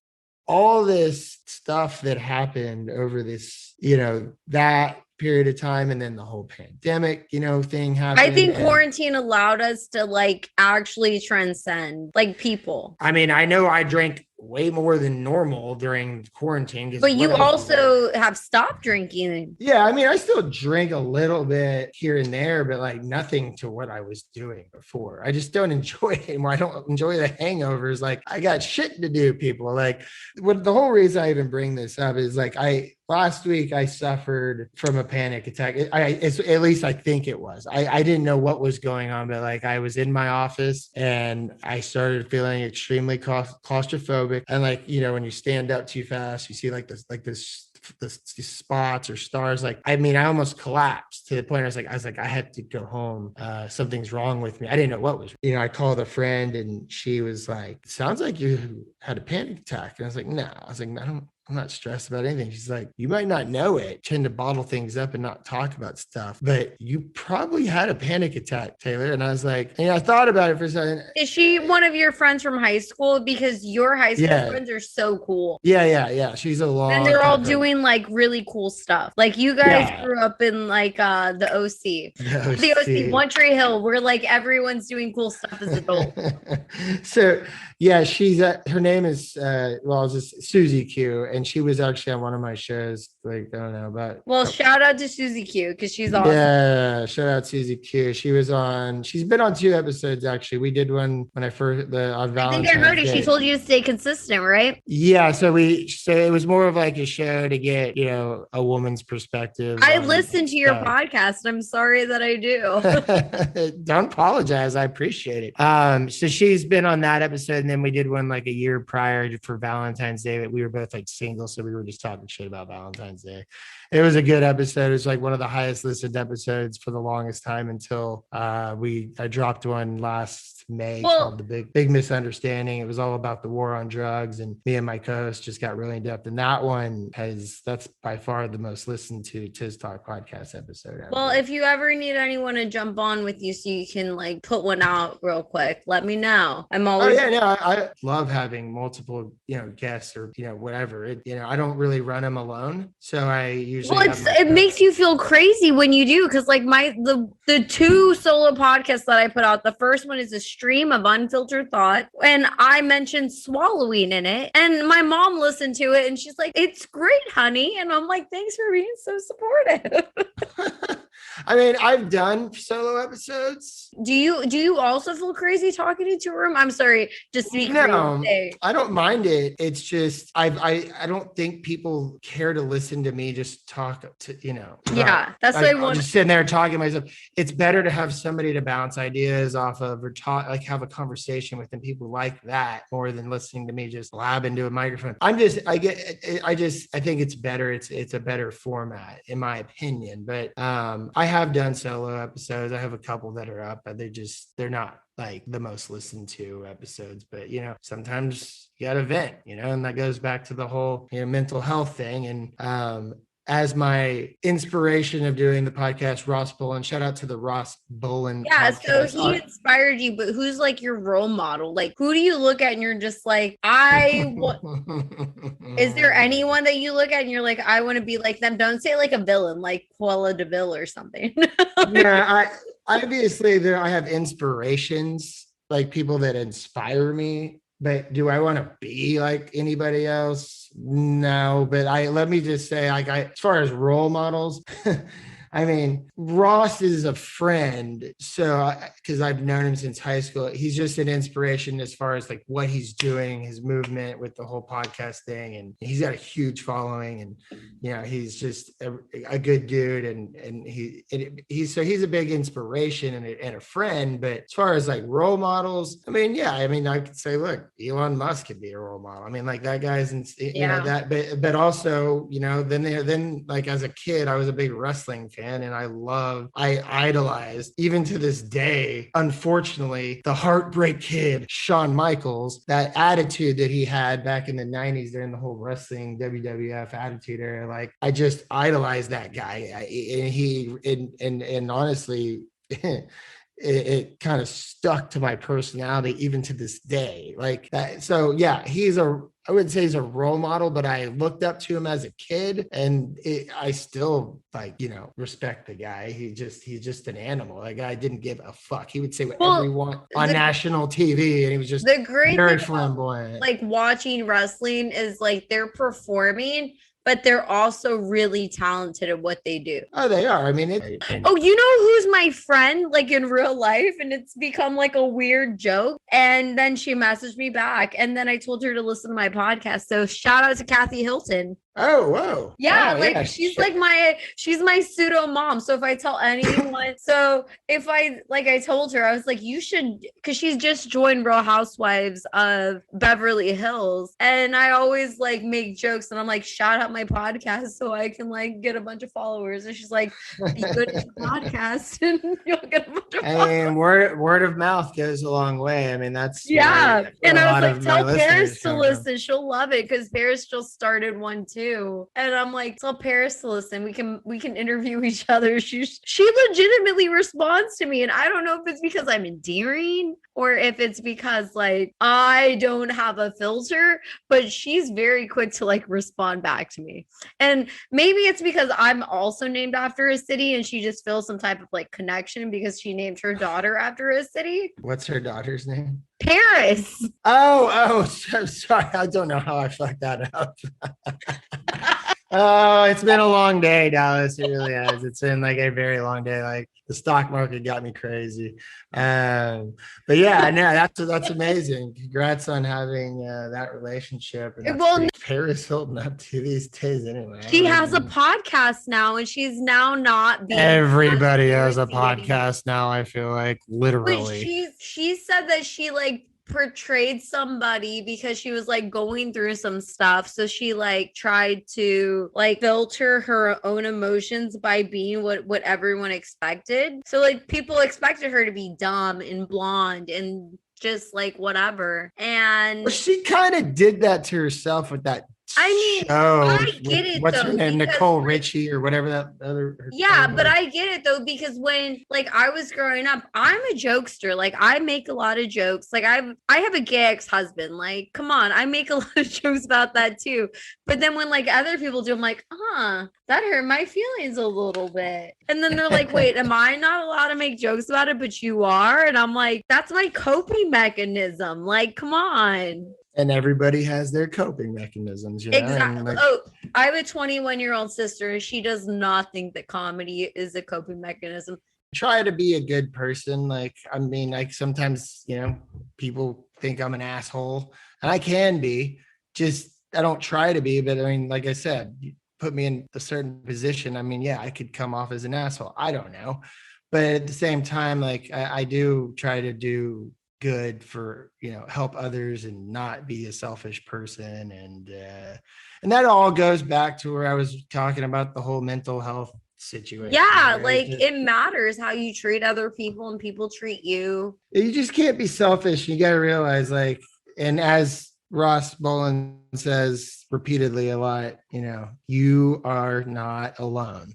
You are not alone. And that's the truth, though. It's like, if you think you're the only one going through hard times or suffering from mental illness or whatever it is, and I just figured out that I apparently have some sort of, mental issues as far as like panic disorder, or I don't know. It's just okay all. to have anxiety, or it's okay to have feelings. You just have to learn how to process those feelings. And that's what I think that you've learned how to do successfully. Yeah, I just, and I tried to go to a therapist and that shit just didn't work for me. And I'm not saying don't go to therapists, people. Like that's what you should do. For me, I'm just like very alpha, and like I tend to disagree a lot with like especially when people try to tell me what to do or like, even suggest. I get defensive regardless. And that's what I'm working on it. I really am. It all goes back to the whole. But also, like, after I dated the comedian, I actually matched with a psychiatrist on Hinge. I used to date a psychologist. That was a nightmare, by the way. Here I was trying to tell him without telling him, like, chill out, be cool, like, be patient, like, just chill out. Like, within 2 dates of dating, he bought my son stuff. And I was just like, this is too much. I mean, the situation I had dating a psychologist was a little bit different. And the reason, and like, don't get me wrong, like it was a beautiful girl, like really smart. Everything was great. but then the therapist in her would always come out, and she was just always just like over analyzing me. And I was like, it got to the point where I was like, I'm not I didn't hire you as my psychiatrist or psychologist here. Yeah, you know what I'm saying? I was like, this is becoming overbearing in a sense. Like you're not, maybe judging is the wrong word. It's like you are analyzing every move I make, and you're just making accusations, and I'm just like, eventually it didn't work out because it's just, you know what the situation is. Like, it's the same with me. It's because when I told my ex-husband, who is basically like my gay best friend now at this point, I was like, yeah, I'm going to go on a date with a psychiatrist. He was like, they're crazier than comedians. And I was like, wait, what? And like, that was what he said. And I was just like, how so? He goes, they've spent their whole entire life trying to analyze people because they've never felt understood. And you know what? That's actually a good point.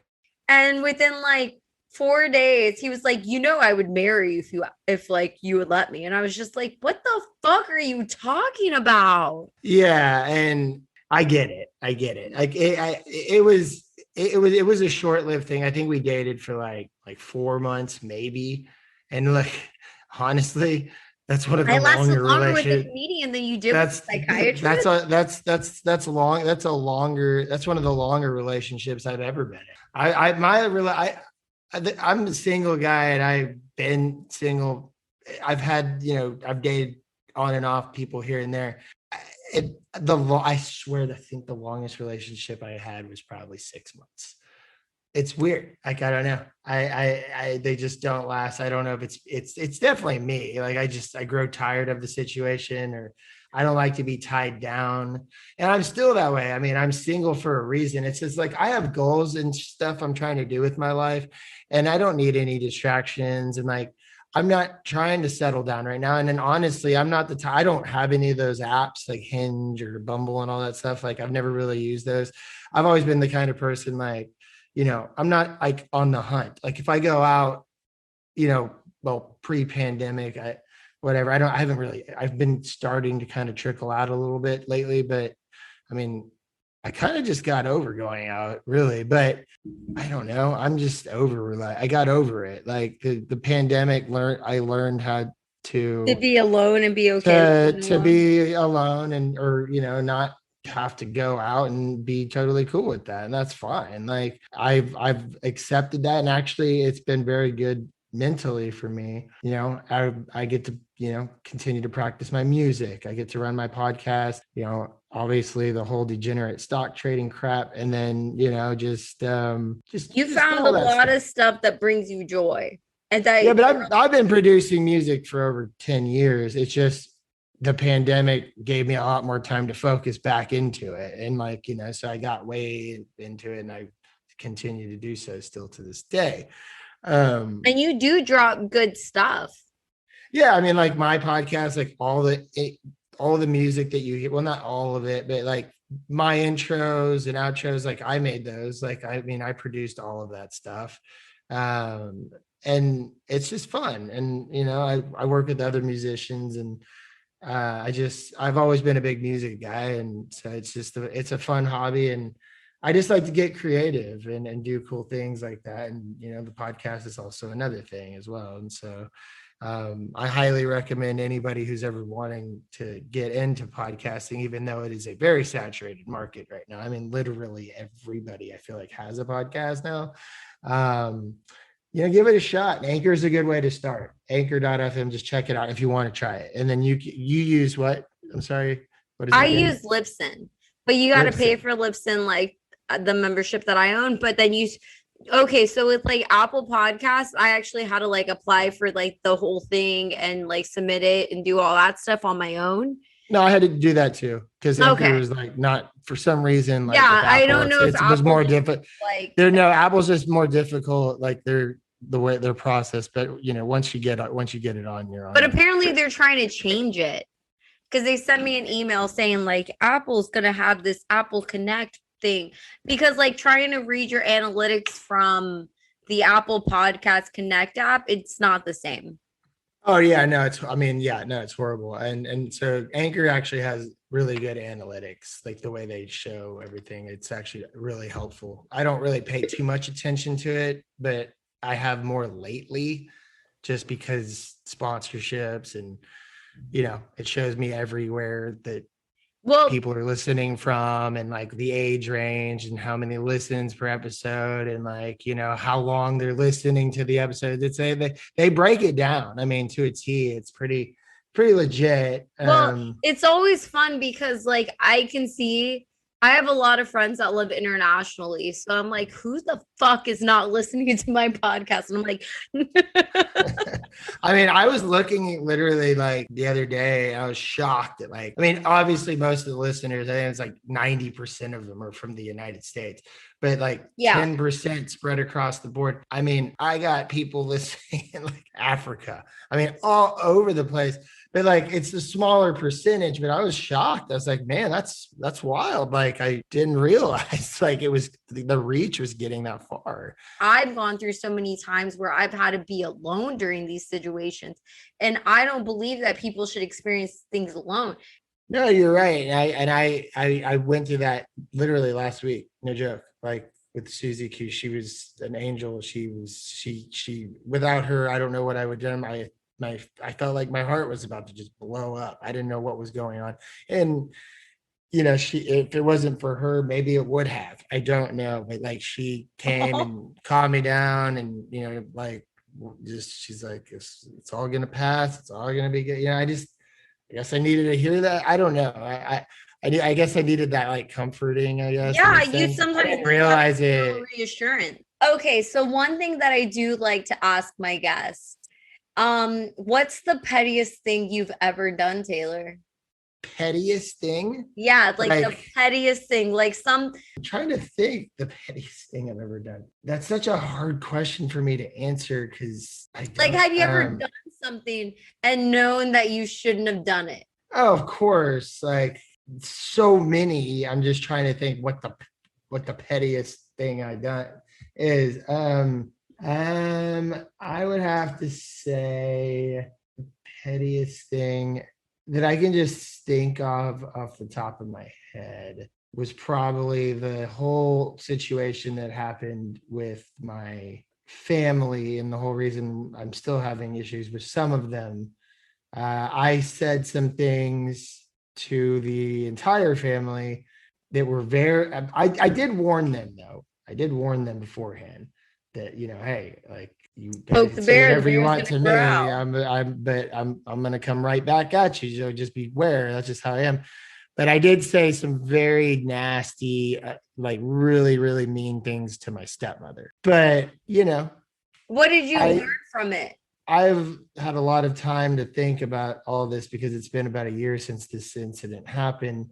Um, I need to learn to just, like Mark Cuban said, listen and just look. Silence is dead. Being silent is deadly. Like like you can use that as like a weapon in a sense. Like the more calm and silent you are, like it actually pisses off the other person in a sense. Because then also you get to see where their mind runs to.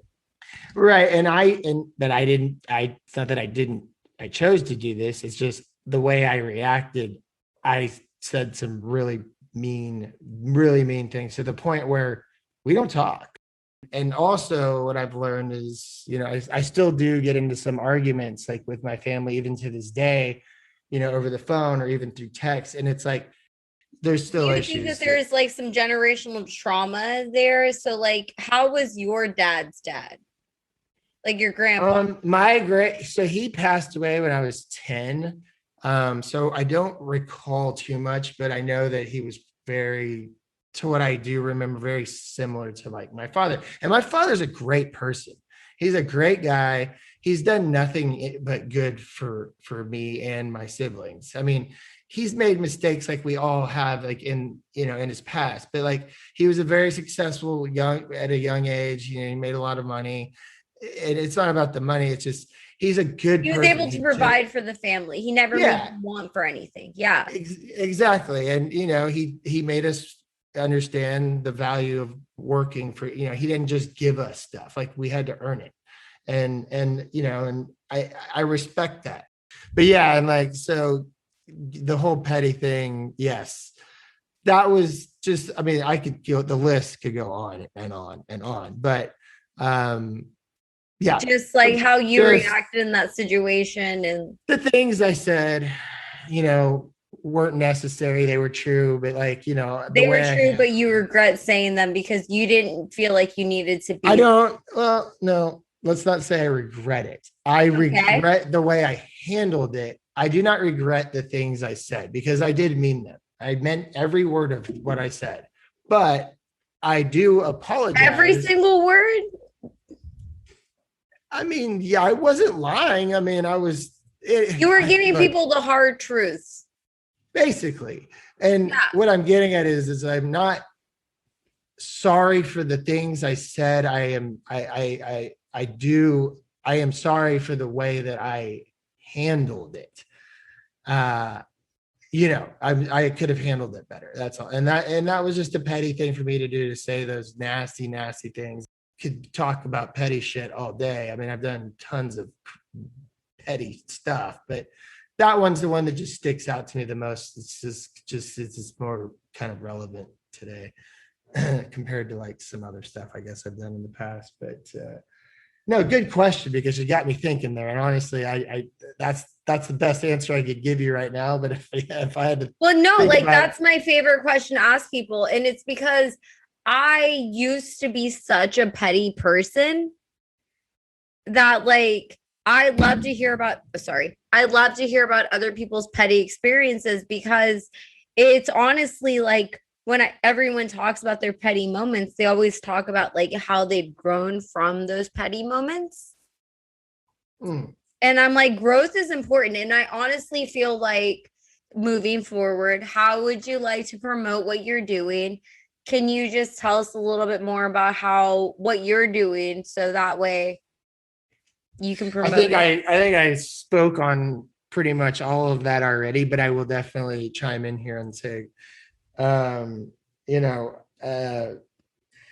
what I figured out, especially over the past, year or so, is whatever you're passionate about, whatever it is you want to do, go for it, give it a shot. Like what can you lose? Like, you know what I mean? Like, if you don't like what you do for a living, for work, like, and, it takes balls to walk away from that job, but if you're not happy there, get up and go do what you want to do. I mean, you only got one life to live. You better live it to the fullest. And that's kind of like what I'm trying to do with myself right now, because Or if sometimes you're like me and Taylor, you continue working at what you're doing, but you only use it to finance what you're passionate about. Yes, that is true. And I have I used to have really bad spending habits. And I've learned a lot about, I value, the hard work I put in, and, I don't just go blow my money anymore like I used to. Like I used to just do that. So, save your money, guys. Like, don't blow it on stupid shit. Like, spend it on something that's, gonna either invest it into it so it can grow, or spend it on something that's going to make you happy, and don't just go out and blow it just to show it. You know what I mean? Like, because that's what I used to do.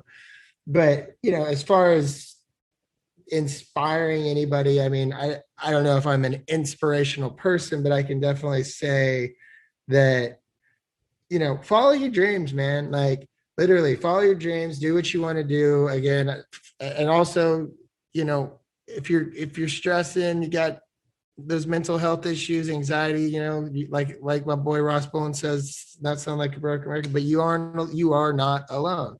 Reach out, talk to people. Like, all that's gonna do is help. Like, don't bottle it up, because I just learned that lesson last week, that I need to stop just bottling shit up. And like, it's okay to be a man and express these feelings that you may be dealing with. Like, I know that it doesn't sound so manly, like, but men go through this shit too. And like, there's this, like, I guess, ideal, in our society, that men have to be macho, and they don't talk about these kind of things. And like, I never did that for that reason. I just chose to like not really be vocal about it.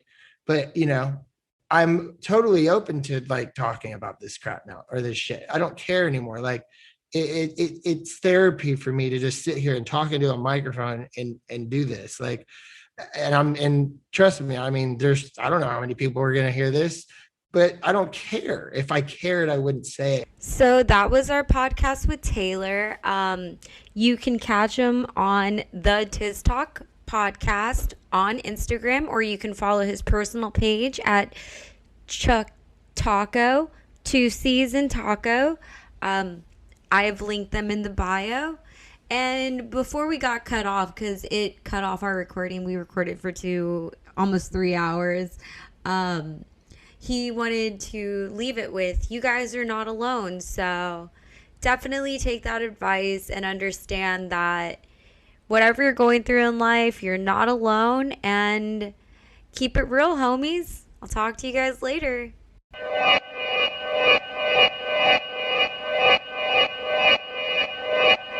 Yeah, talking to my mirror like I love you so much. Curving on my critics like I heard you, so what? You can't kill my confidence, I think I'm the man. Tally all the fucks I ever gave on my head.